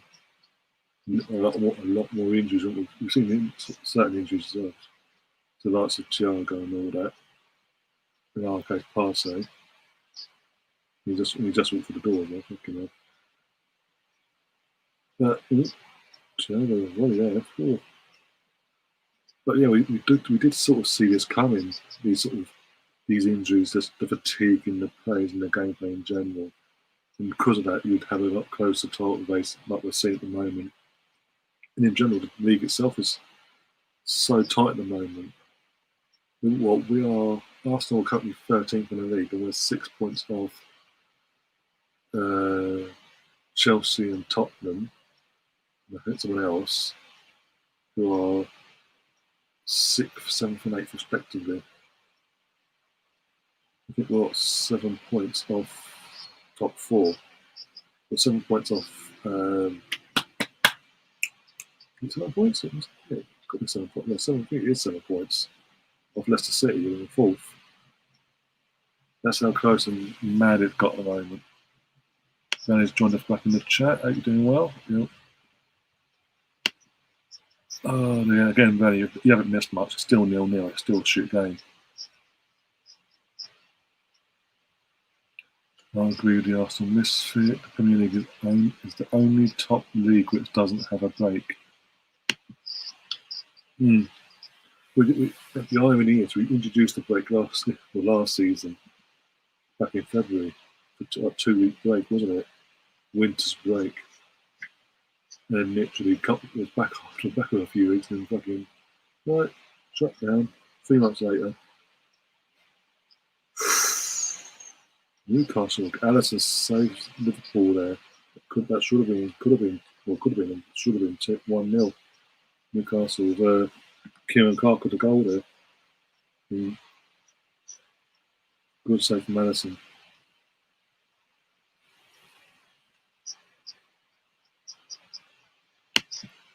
It's not the most exciting game I've seen this season.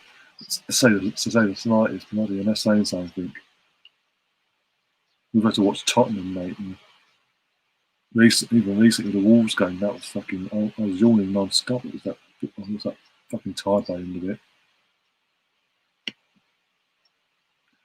It will explain why Klopp is getting irritated because he knows there's nothing he can do to help the player through this. He knows under controlled circumstances his team would be doing better.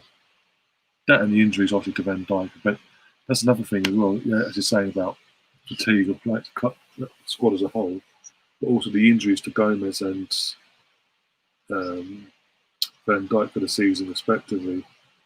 That's not helped Liverpool themselves out either. But all teams have it. We've had it for years. You just have to suck it. In normal circumstances, you have to suck up and deal with it.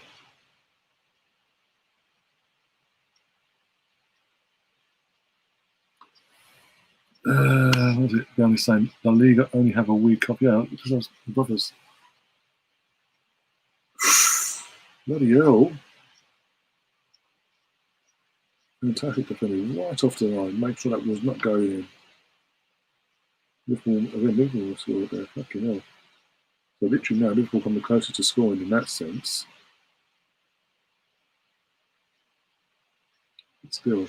So yeah, my brother watches a league of football himself, and he was because they get like 2.5, 3 weeks off, don't they? It's under a month. I can't remember, like a month, I think maybe.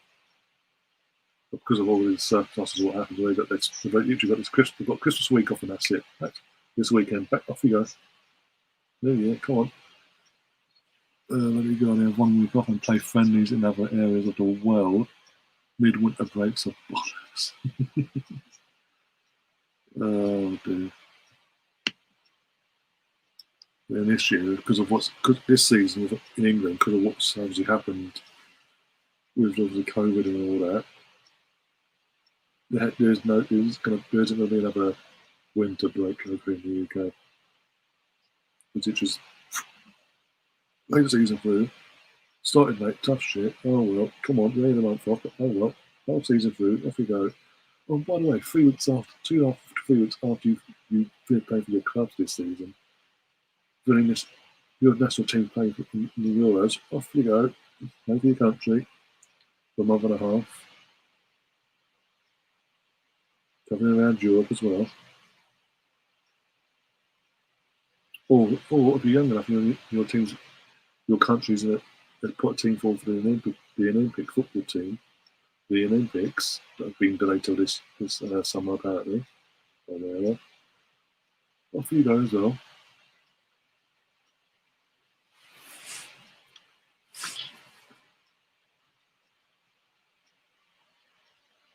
But yeah, Tahib, you never actually answered my question because you said something that's back to me to sit near one sec. Come the summer, be sitting next to a bloody window. But you never explained why. Yeah, just a lot of unanswered questions there. So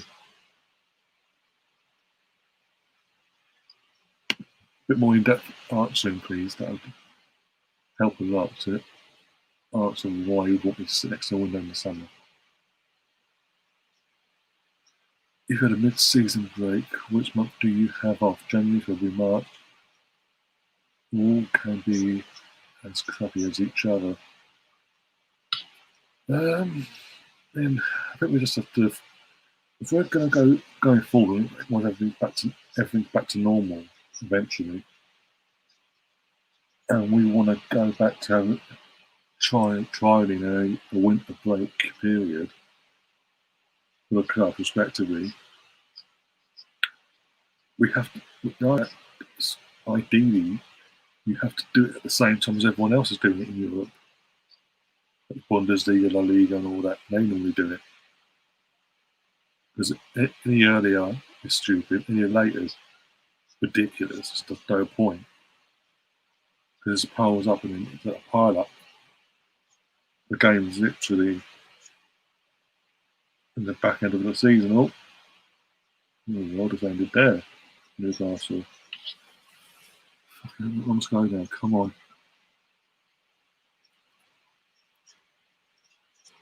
Rose asking, has the Cardiff manager been sacked at TikTok? No, who's been overreactive now? Yeah.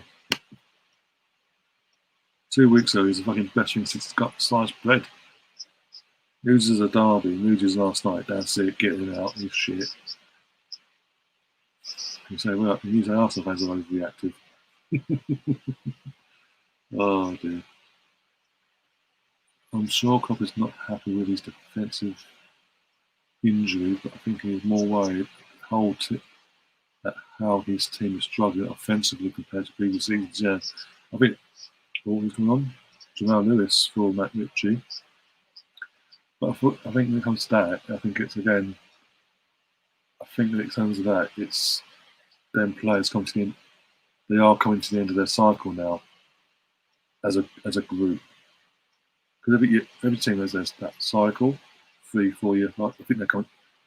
As we've seen, taking out the equation for COVID and all that crap, they aren't the same as what they have been in previous years, as you said.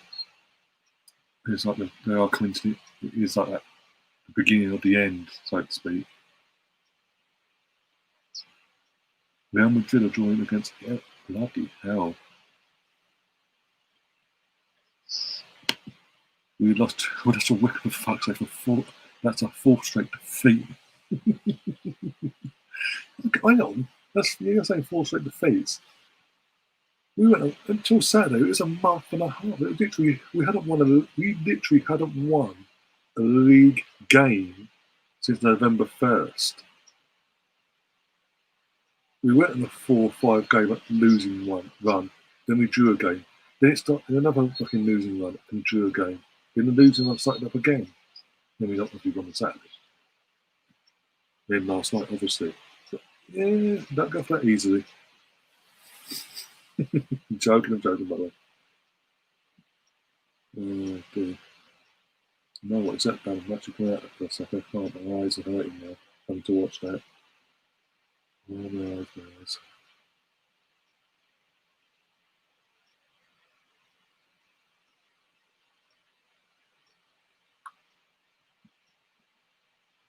10 likes, 1 dislike. Come on. It's right then likes up, guys. Come on. At least you got draws up. But really, what I'm saying is in a month and a half, 2 points in a month and a half of league games. Not good. You consider all the rest of Rossi, as I said, losses. Not good. You know. So, Liverpool. Corner, 87th minute. Can someone bloody score? Oh, dear.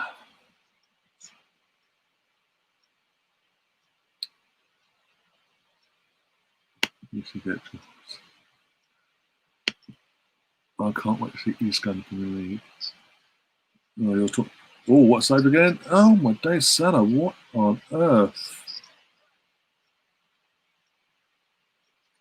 Oh, it's an open goal for Salah. You're just like, what the fuck?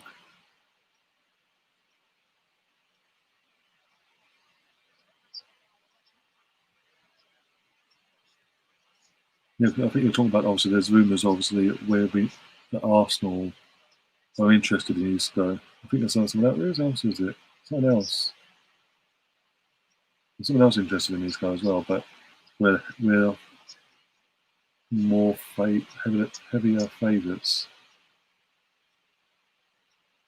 And it's Everton as well. But yeah, we're heavier favourites to get him because we're being more proactive and as we have more hands on contacting him and all that crap.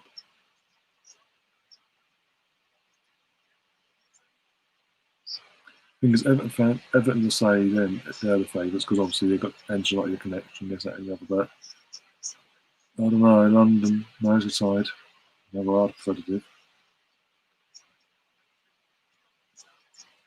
Depends if it's going to be a long term or if it's short term or not. No, I send the other. You can't have Chilwell. No, it's send Chilwell back.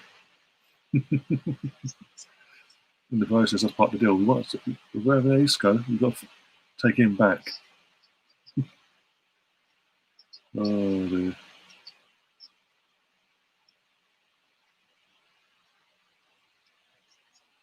He's joking, but Brownie, breathe. He's joking.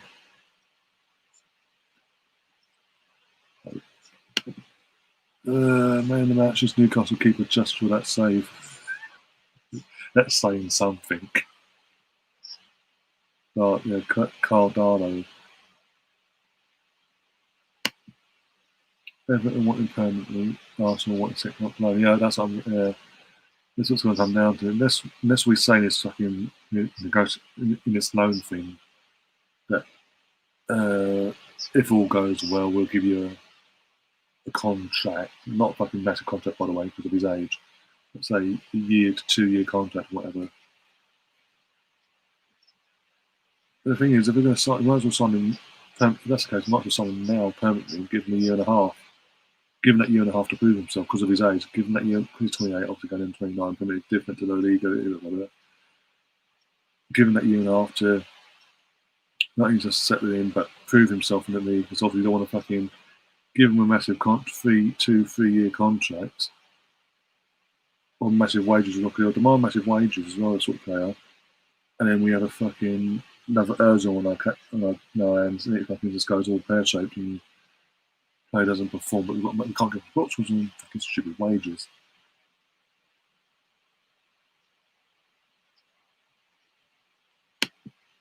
Liverpool have enough quality. Well, they do have enough quality, but it's just not.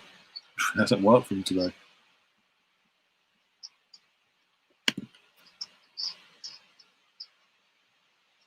Oh, that's great. We won't do it then. I'm saying if they were to say. That's why I said if they were to say, "Oh, we'll give you a 6-month loan deal. If you do well, then we'll give you like whatever contract, whether as long as it's not stupid, obviously." But if they're just saying no, 6 months and that's it, then obviously he'll just want a permanent move to Merseyside then.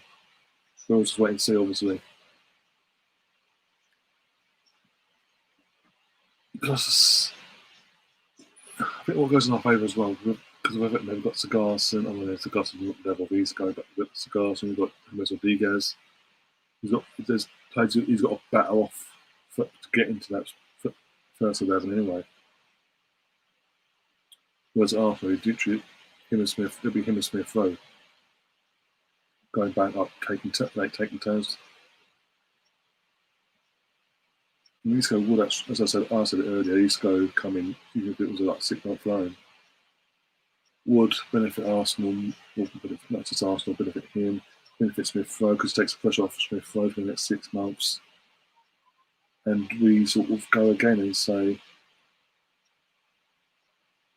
take the pressure off Smith Rowe in the sense of he hasn't got to play every game, no matter what, in that role. He's got someone else there who's experienced of that ilk as well, that will also off the pitch and training and all that, help guide him and mould him and make him a bit better himself as well. If that makes sense. 2.5 minute left to go. Yay! This is almost over, boys and girls. Oh, my eyes. My fucking eyes.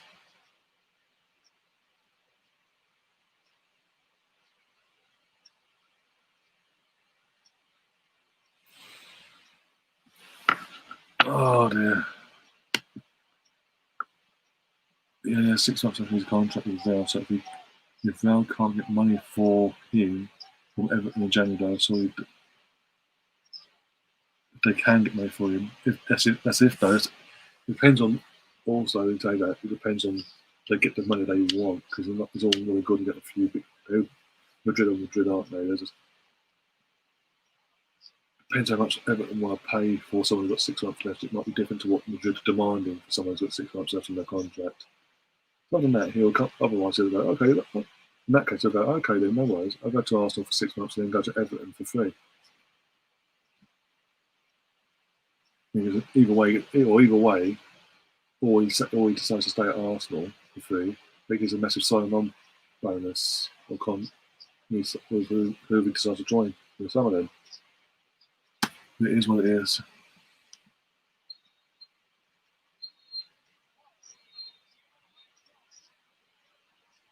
Jesus Christ, is over. Oh my God, it's over. The last match of 2020, Liverpool versus Newcastle, is fucking over. Thank God. 0-0. Jesus Christ, my eyes.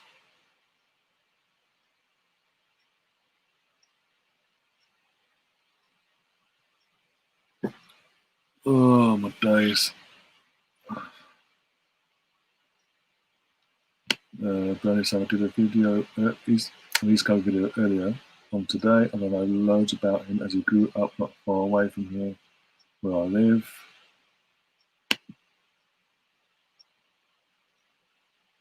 Steve said, as a Newcastle fan, you would be happy. You'd have to be very happy with this result, of course. Especially when you saw it at the end. The chances that Liverpool had there. If East Coast sign for Everton in January, they will get a Champions League spot in May, I reckon. Maybe.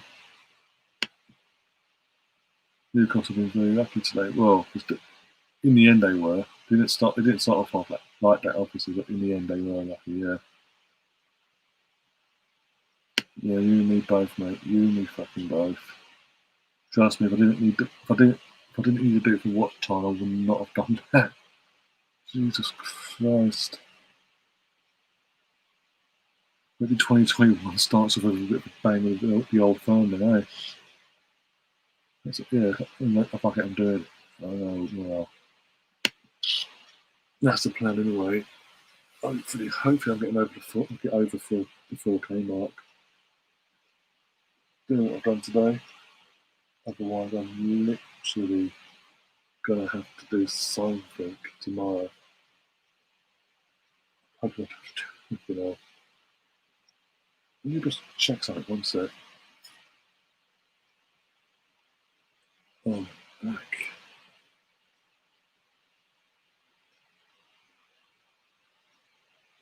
I was actually hurting that game. Was that bad? Two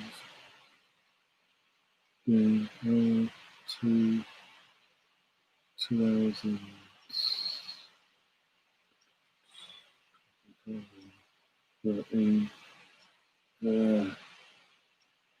I do need a lot more views on not just this, but also I don't know about this because until I go off. I do need the views over 100 plus views on not just this stream, but on my other stream I did earlier. The player ratings is currently 42 views. I need I think now 40, 60, 58. Need another 58 views at least, 58 plus views to give me some sort of hope that I can get over that line. Otherwise, I'm going to do this fucking drastic tomorrow to get over the line. Oh my god, but yeah, 90 minutes of my life is wasted there. Having to watch that. My eyes are actually hurting. That game was that bad. Oh my eyes.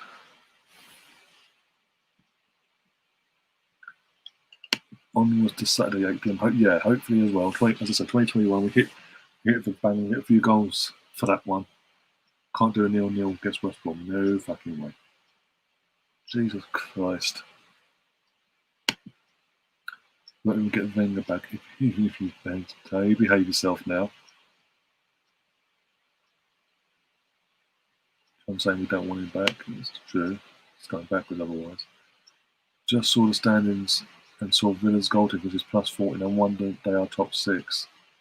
I'm actually going to get the league table up actually. You know what? I'm getting it up on the screen and share it with you guys. So obviously now we've got the league table as it stands 2020, at the end of 2020. Sport, football,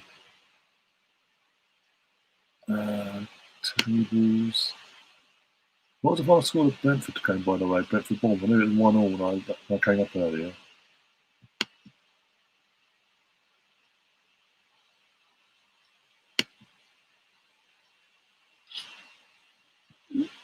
There we go.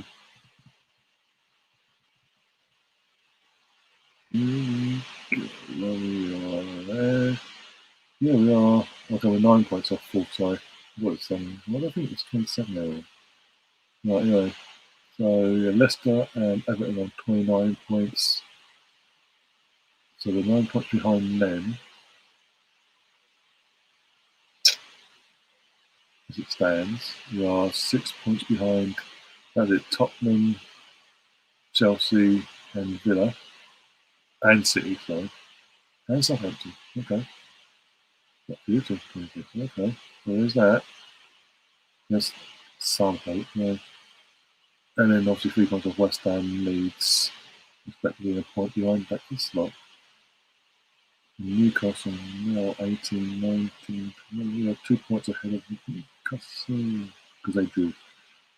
Well, I'm going to take that for you guys, because I've learned to talk to myself otherwise.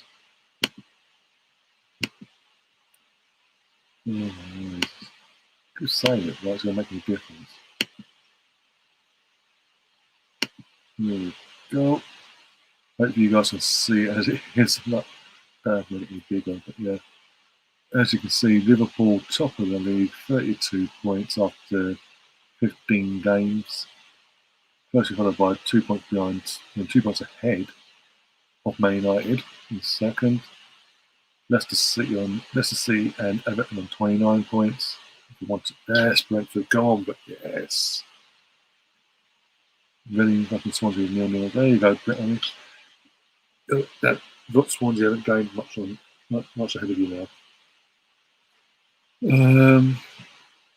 Villa, Chelsea, Tottenham, City, Southampton on 26 points. West Ham and Leeds 23 points. Leeds on 20. Wolves on 21. Arsenal 20. Palace 14.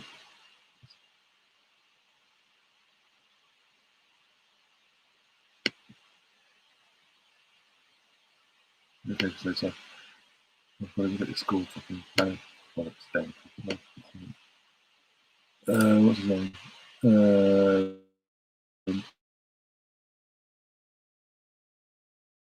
Newcastle 18 points, 15th. Burnley, Brighton 16 points and 13 points respectively, 16th and 17th place. In the bottom three, Fulham, Watchalong, and Sheffield United, with Fulham on 11 points, Watchalong on 8 points, and Sheffield United out on their own. Look to be setting a fucking breaking Derby County level from 2007? That record? But they that season they're up and they got fucking relegated like next to no points and 1 win all season. They're fucking going, it's not going to get this, but Sheffield United not even get a win this season. But they're on 2 points. I'm going to put a bit in how he's not, all due respect, how he's not been sacked. Then again, no, it is what it is. But yeah. I was saying, no, don't bother me. Was it fucking that window thing through me? I was like, what? And he's sort of gone after the whole, after the final, oh yeah, it was all about Wenger. Yeah, he's sort of gone after the whole cup final in 2014 in the Blaze of Glory. Yeah, again, I think he has said that was initially meant to be his last season, but with certain channel rising up out of nowhere that back at the start of that season, having that infamous video, or for them famous video with Chris Hudson. He was calling out everyone after he lost 3-1 to Villa and all that. The channel just went from strength to strength for that season. And certain people on there were calling him up, saying he wasn't good enough, he had passed it, every time he lost. Sort of, he got wind of it and it spurred him on, basically his arrogance. He said his own arrogance got the better of him and he wanted to prove them few people wrong. Even the FA Cup wasn't good enough for him to go to Blaze of Glory for him in the end. It was he wanted to win one more league title and prove he could still do it at the top level. Otherwise, that would have been his last season. That was all planned as well. What annoyed me, it was all planned for him to literally leave at the end of that cup final. Because there's no cup.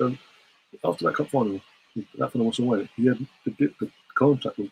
He had no longer an employee for a few days. He was no longer an employee of the club.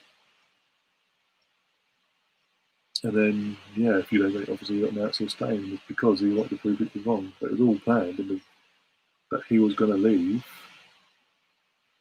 at the end of that season. And the idea was to bring Klopp in.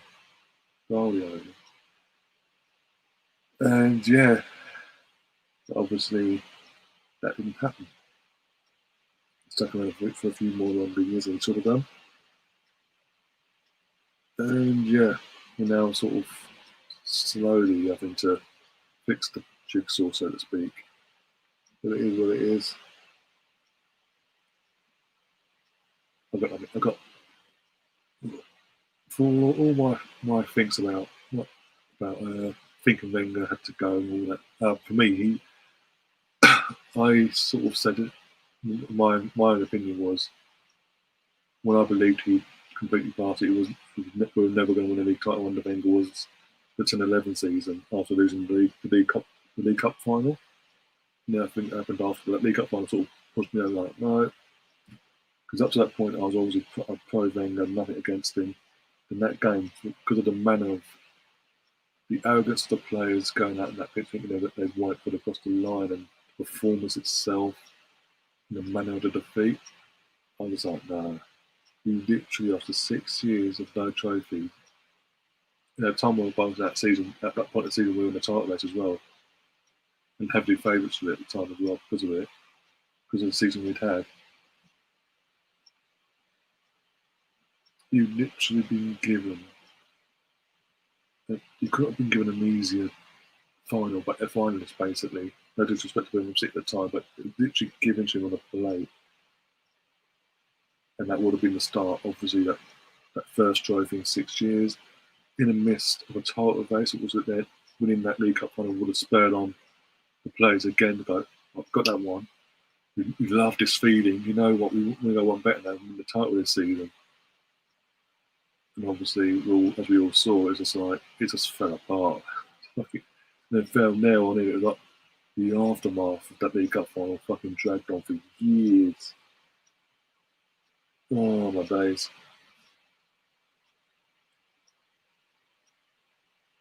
But even though I was all for Wenger leaving, I was never abusive about it. It just means, again, it's who I am. I'm not that sort of person. I still love the man and respect the man enough for everything he's done for this club, the club that I love, that I've supported. I'm 31 years old, and most of my life has been Arsene Wenger managing the club.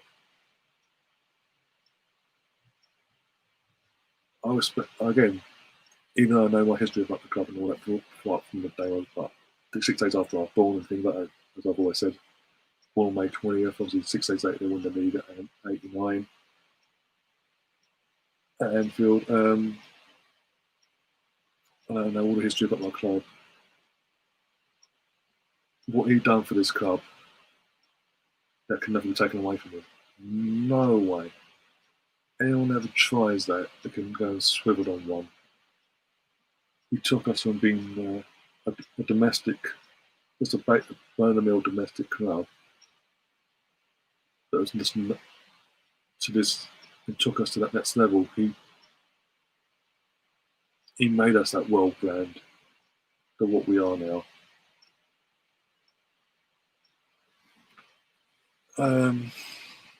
He gave me some, not just me, but us as a fan base, some of the greatest times of our lives. What was it? His initial first half of these 22 years, sorry. First half of it was guaranteed trophies every season, every other season, was getting to finals, even if we we're still getting there.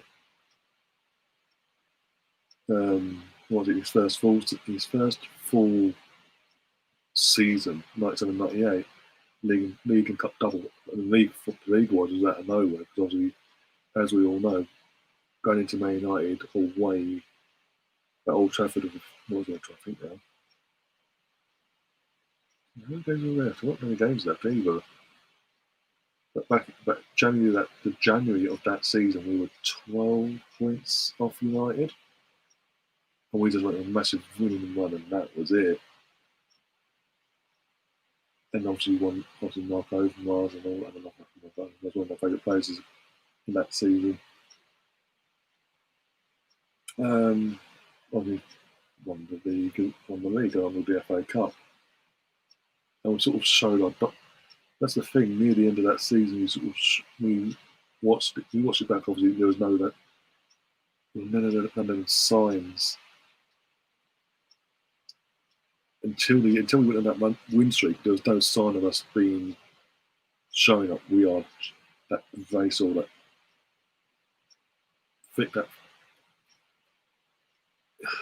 panache of being champion or potential champions. Literally, that run came along, and literally coming into the season, you could see we were the best of the best. We played football like fucking hell. I mean, that cup final, my days. I've literally got the 98 FA Cup final on DVD, the whole match over there. And every time I watch it, it's sort of the class, like the difference between us and Newcastle back then in that final was miles. There's massive, massive difference. And as I said, in that 4 years, we didn't win a league title. And all that. Again, we got towards we just fell short the following season for retaining our title, retaining our league. Last game of the season, because of results, we have last game of the season having to rely on that lot going away, that lot down the road of all teams going away to Man United and getting a result, and that's winning. As long as we won, if Man United had drawn or lost, we would have won the league back to back. But no, it had to be them. It had to be Tottenham playing Man United last game of the season, and Man United got the result that kept them top on that day. I think they are. Obviously, we got the UEFA Cup final. That season, obviously, got dropped from Champions League to UEFA Cup. What is Europa League now? But it also dropped in. We were the cream of the crop, basically, in that competition. We fucking blew teams away. We got to the final. We got a Tesla, and it just didn't fucking go. It wasn't our night. It went all the way to pens, and obviously then that summer we lost Petit and over Barcelona. But it affected him. He went again. He got in replacements, this, that, and the other. Third season, what was that? I'm trying to think now. The year played 2000, 2001. Trying to think now. Wasn't he like win the league? Got the FA Cup final. Yeah, that's it. You thought, oh, okay. And the cup final, fucking that hurt. Out of all the finals that we've lost, that still to this day hurts the most. And because we were fucking, again, cream of the crop compared to Liverpool back then, and we fucking dominated that final. We should have been outside. The fucking ref had been paid off clearly because fucking Hal Honcho never got sent off for a handball. And how the fuck did I get a goal kick from it as well? And I'll never know to this day. That's never been explained, and I'll never know. It doesn't make no sense, but it is what it is. But in the end, we obviously wrote 1-0 up 50 minutes ago. We lose it though. But getting it done, it didn't knock him or the players. It spurred him on because of the manner of the defeat itself and how we lost that in the title race. It spurred him on a bit more. For the following season, we just fucking literally match day one of the Premier League season away to Middlesbrough after we win 4-0. Goal kick. I do like the goal kick, by the way. I remember saying we're going to win the league this season, and we did. Hook by crook, we got there. And again, back in '98, what was it? I think it was mid. I think that was either early or mid-February. We dropped. Was it the last points we dropped in that 01-02 season was against Southampton at home. And then after that, we won every single game. You couldn't see us fucking lose or dropping points to the point. As I actually Sky Sports showed it last night. After winning the FA Cup, weirdly, before the season had ended, obviously, the FA Cup final played May 4th. The season was still the week left in the season. And we had, because of us going that far in the FA Cup, we had a game in hand against Man United. But obviously, winning the FA Cup the way we did, getting back to that cup final a year on, but not having that mentality, or not having it mentally, what happened 12 months ago, affect them, and then again spur them on and get that goal. Not only get that goal, but then go and get another goal. And just still make sure they didn't come back. I Liverpool did. It was brilliant. And then there's fast forward. What was that? It was Saturday, wasn't it? So the game in hand, which we had to play, that was on Tuesday night. Old Trafford away. All we needed was a point. A point, and we were the champions, no matter what. We had, and that entire season, we had lost a single away game. So the odds were in our favour. And the players, again, to go out there, performance fantastic, and we get the win. And what a fucking win. Real tour with the goal. Oh, days, and then kind of jumping over messages like that. Goes off and celebrates and stands the season coming with no. As kind of just flies over him. It's not celebrating. Obviously, some of the fans have preempted this was going to happen. They've already made a banner, champion section. Oh, yeah, and then 0203, that was we should have won the league in 0203. We had it in our hands. We Again, playing the best football in the league. And we had it literally with what, four or five games left of the season. The bookies were paid out already that we'd won the title, even though we didn't actually won it. It was already paying out, thinking with the run of games left, there was no way we're going to fuck it up. But yeah, won the FA Cup again at 03. You know, obviously, we all know the Invincible season. Oh, what season that was! As from a young lad, that was it 14 going off. I just turned 5. I was 14 the entire season. I turned 15 5 days after the season ended.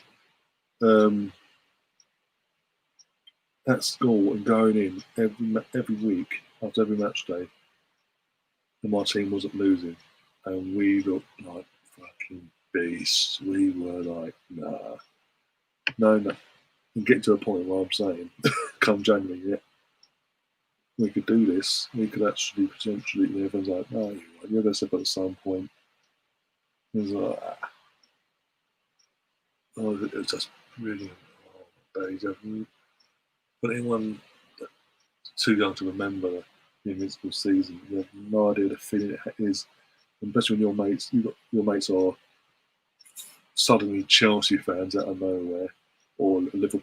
There's a couple of Liverpool fans and a couple of Man United, but suddenly some of them started to support Chelsea out of nowhere. Here I am, fucking the arse. Pretty much the only arse fan in the friendship group at school night. Yeah, bring it on. Next. Yeah, so that's what I'm saying. He gave us some of the best years of our lives. Sorry. And I'll never forget that. I'm always thankful for that.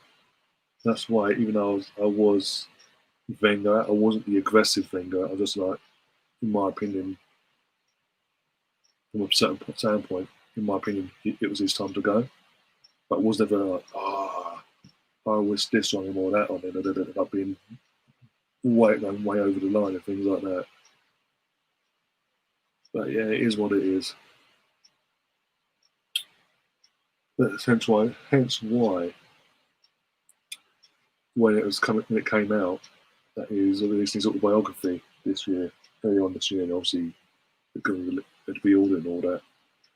The second, obviously, after missing out the first time round of ordering the signed autobiography, the second I got wind that there's going to be another round of getting a chance, I was there. Because it's just that bit of, again, the love for the man will never go. No matter what my opinion of him staying too long or whatever, love the man. And again, as I said earlier, nothing will ever take away what he did for this club. To take us from where we were to being a world-known football club on the European stage, where it's seen as a if we don't qualify for Champions League, it's what the words out now. It's not acceptable for us not to be in Champions League. Why everywhere, not just in the fan base, but for the club, and in the media as well. It's like, how can you not be in the Champions League? You're Arsenal. Whereas if he had it before he came along, that would just be like the norm.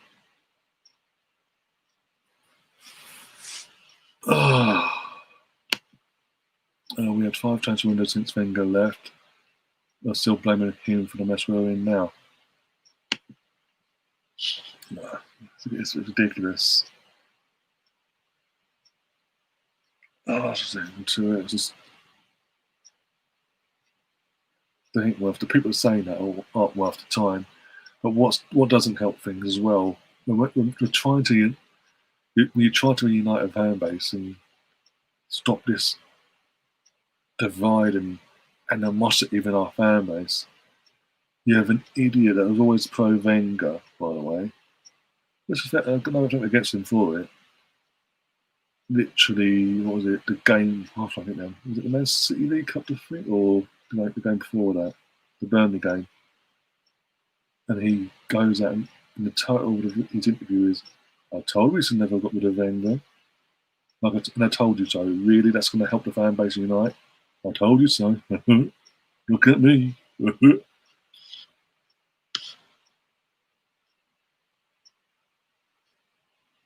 That sort of, again, that person, we will know, I've said that, who it is. Up to that point, I did that, even though he has different, obviously he was always pro Wenger, he's always supported no matter the manager, Arsene Wenger, and no matter what, never called for their heads. Massive respect for him for it and all that, but then to do what he does a couple of weeks ago, sort of, I lost a little bit of respect there. It's like you don't need to do that. John says 2 doubles, back-to-back FA Cups, and the season unbeaten. Exactly. 2 of our 3 doubles in our history come from him.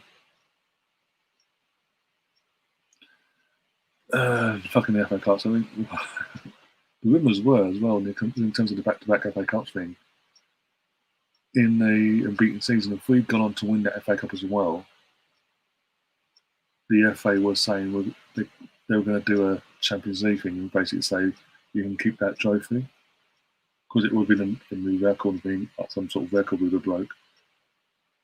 The most FA Cup wins in a row, and we were dominating the FA Cup at the time. If we'd won it that season, they were going to let us keep the trophy, that particular trophy, and literally make a fresh one, so to speak, there on in. That's how much of an influence he had, basically. We have to appreciate we grew up in Arsenal's golden years, and that is purely down to the sheer class of Wenger. Exactly. This is a good point here from John, and David Dean was a big loss to Arsenal. Yeah, I think, again, it's weird looking, even at the night he actually resigned and walked out of the club itself after he beat Man City 3-1 in 2007. April 2007, literally the penultimate. It was April 2007. I think it was like the penultimate game, not the last home game of the season, but the second to last home game of the season. And he just literally won 3-1, and it's like, oh, and then David Dean like, bye at night, like he's left. I'm like, what's happened here? And then since then, it's been like a snowball effect. It's been everything we're going through now, everything that's happened up to this point has been coming. We've had these warning signs since David Dean left. And I think the biggest mistake, the board at the time, because it's just as that same Kroenke and Usmanov were being introduced by David Dean, that's part of the reason why he left, because they were against both Usmanov and Kroenke at the time, was the board at the time, their big mistake was after being left was not going out and replacing David and getting the replacement in that role that David Dean had been working in. They're just like, hey, Arsene, you've been here for X amount of years. Do you want the added responsibility as well? Do you want a bit more? And just like palmed it all on to palm that extra responsibility, the role of David Dean, what David Dean was doing, palmed that onto Wenger, and that fucking added more pressure. It's like, That didn't help him go as well. And then what was it? What? I don't think now. And you know what? They bring back Ivan Gazidis a few years later, purely for financial, like to be on the books, not be on the books, but as in because his financial experience background. I don't know why, but it made no sense. It was out of the boot. It made no sense. Not a footballing man. Bit of the basic. I can see this until basically so is Vinod, by the way. The equivalent of what Man United have got with Woodward at Woodward.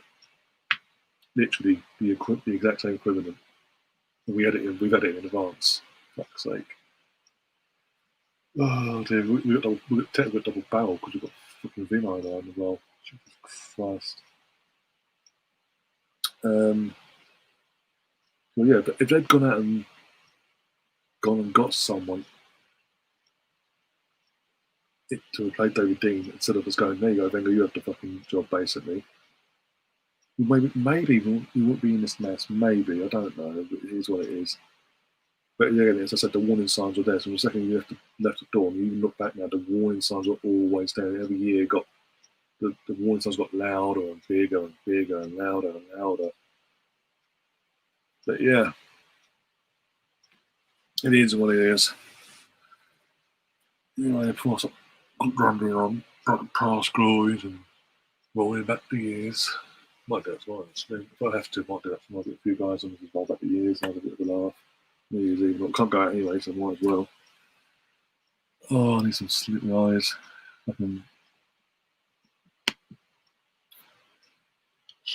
Big up Steve said, agreed, Ryan, you can never take away what he did for the club no matter what happened later. It was still magic to watch those years, yeah. And to be part, especially for our generation of anyone of our age group and whatever,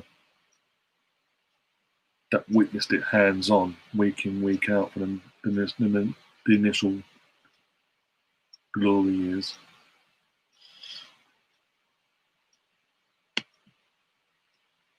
Klopp is running out of ideas, can Liverpool win the title? I think they will. They won't walk it like they did last year. They will win it, in my opinion. Well, it'll be literally like I say, if the season does complete, it doesn't get halted or anything like that. Liverpool will win the league, but they'll win it by what? An 8-point swing at that, maybe less. 6 to 8 point swing. It'll be by the end of the season. Be a lot closer than what it was. What I think it was fucking in the last season. Jesus Christ. Just because of the late start to the season, literally everything's been condensed into literally that. You got no break and nothing. Just well, there you go. Got a month off. You got the season back in the summer season ended. Month off. Come on, off you go now. No winter break. Straight for the second season. I mean, the league table itself, in terms of games played, this season shows how far we're still not in sync of where we should be. By now, we should be match day 18. We're literally four match days behind than what we should be. But it's having an effect at the never one. Hence why we're having these abnormal results like Liverpool back in the start of the season, 7-2 away to Villa defeat. Then suddenly there's 7-0. Was it 7-0 the other night? Yeah, I can't they're playing now. It absolutely obliterates fucking obliterated them 6-7-0. Palace, that's it, Palace. 7-0. I can't remember now. Also with us, we've been free, or literally the performances, the scores. There's that sort of effect we're getting. We've gone for this month. We're scraping wins here and there at the start of the season, and we're setting the other. And suddenly we've gone like, defeat, draw, defeat, and we finally get a win. Then we've got another win. Oh, that's anyway. But yeah, I'm gonna wrap things up anyway. And yeah, I'll probably wrap some. If I don't hit the 4K, if it doesn't get the other 4K, you'll see me tomorrow. As I said, I'll get some of the guys on. We'll just have a bit of a rolling back the years, live off, not live off the film glory, but reminisce basically, have a bit of a laugh and see, not see the new year because I'm not going to that year, but sort of end the new year on a bit of a happy note basically. But if you don't see me, that means if you don't see me tomorrow, it means I did hit the 4K. If you do, obviously that means I've done this the fucking hour. What is? But yeah.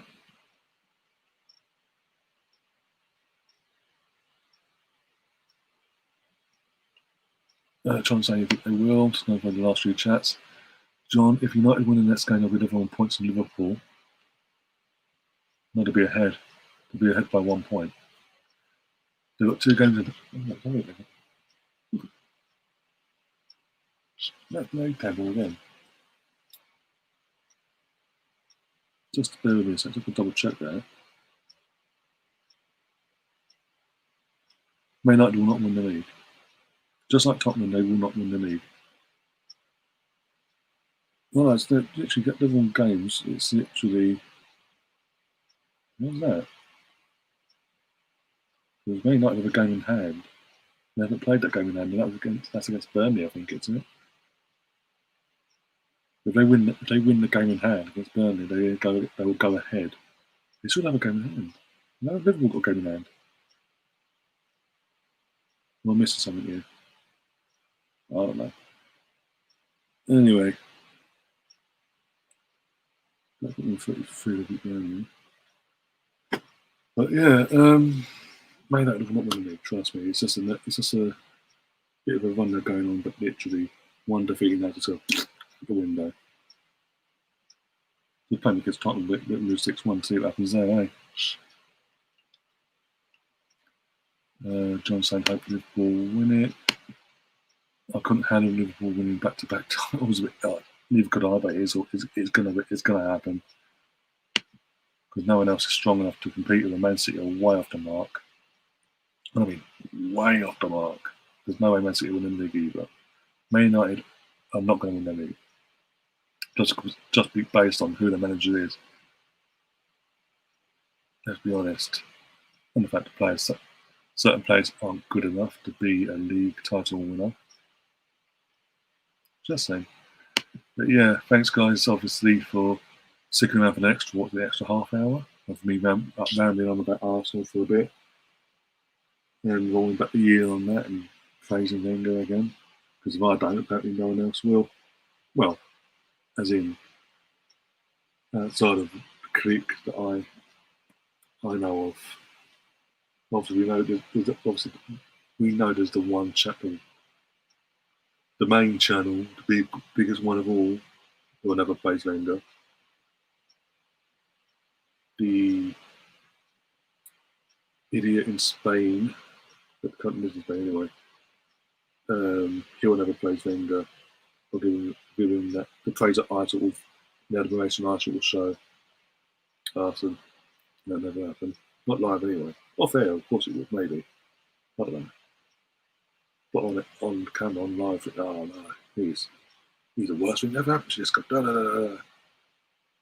Fucking idiots. It is what it is.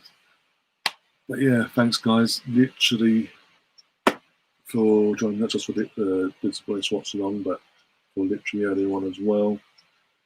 For that, and also as I said, if you can, please go and check out it does a lot of process. My match review / player ratings for last night's game. When it does process, what's the name? I'll send some of you I know that I've got on Twitter or Facebook. I'll send you the link for that. Go and give it a watch, and smash the like button on that as well. Do share that around as well, and hopefully we can get over it. That 4K. If not, you'll see me tomorrow. If you don't see me tomorrow, I want to wish you all a happy New Year. We'll see you on Saturday for the first, what will be two, depending on my mood, two watch along. I'll be more likely to be doing the Old Firm Derby to kick off the year. What better way to kick off a new year on the channel? Old Firm Derby. You know it's an Arsenal relate, but it's the Old Firm. The Old Firm. You know it's the Old Firm. Rangers, Glasgow. Rangers walking the league at the moment. Come on. And then obviously the first Premier League watch along of the new year has to be Arsenal away to West Brom. Is it going to be anyone else? And yeah, we'll go from there. And obviously, as I said, I'm literally, as we since last night, I spoke to the guys. I've got a couple of them on board. We're just waiting for others. I'm just waiting to hear back from a couple of others as well. We may have the same lineup as we did last night. If so, that's fantastic because I actually really did enjoy that watching on, guys. I hope you did as well. But yeah, as I said, if I don't see tomorrow, if I hit the 4K tomorrow, you will not see tomorrow. So happy New Year. See you at the weekend on Saturday. And as always, up the Arsenal. Come on, Gunners.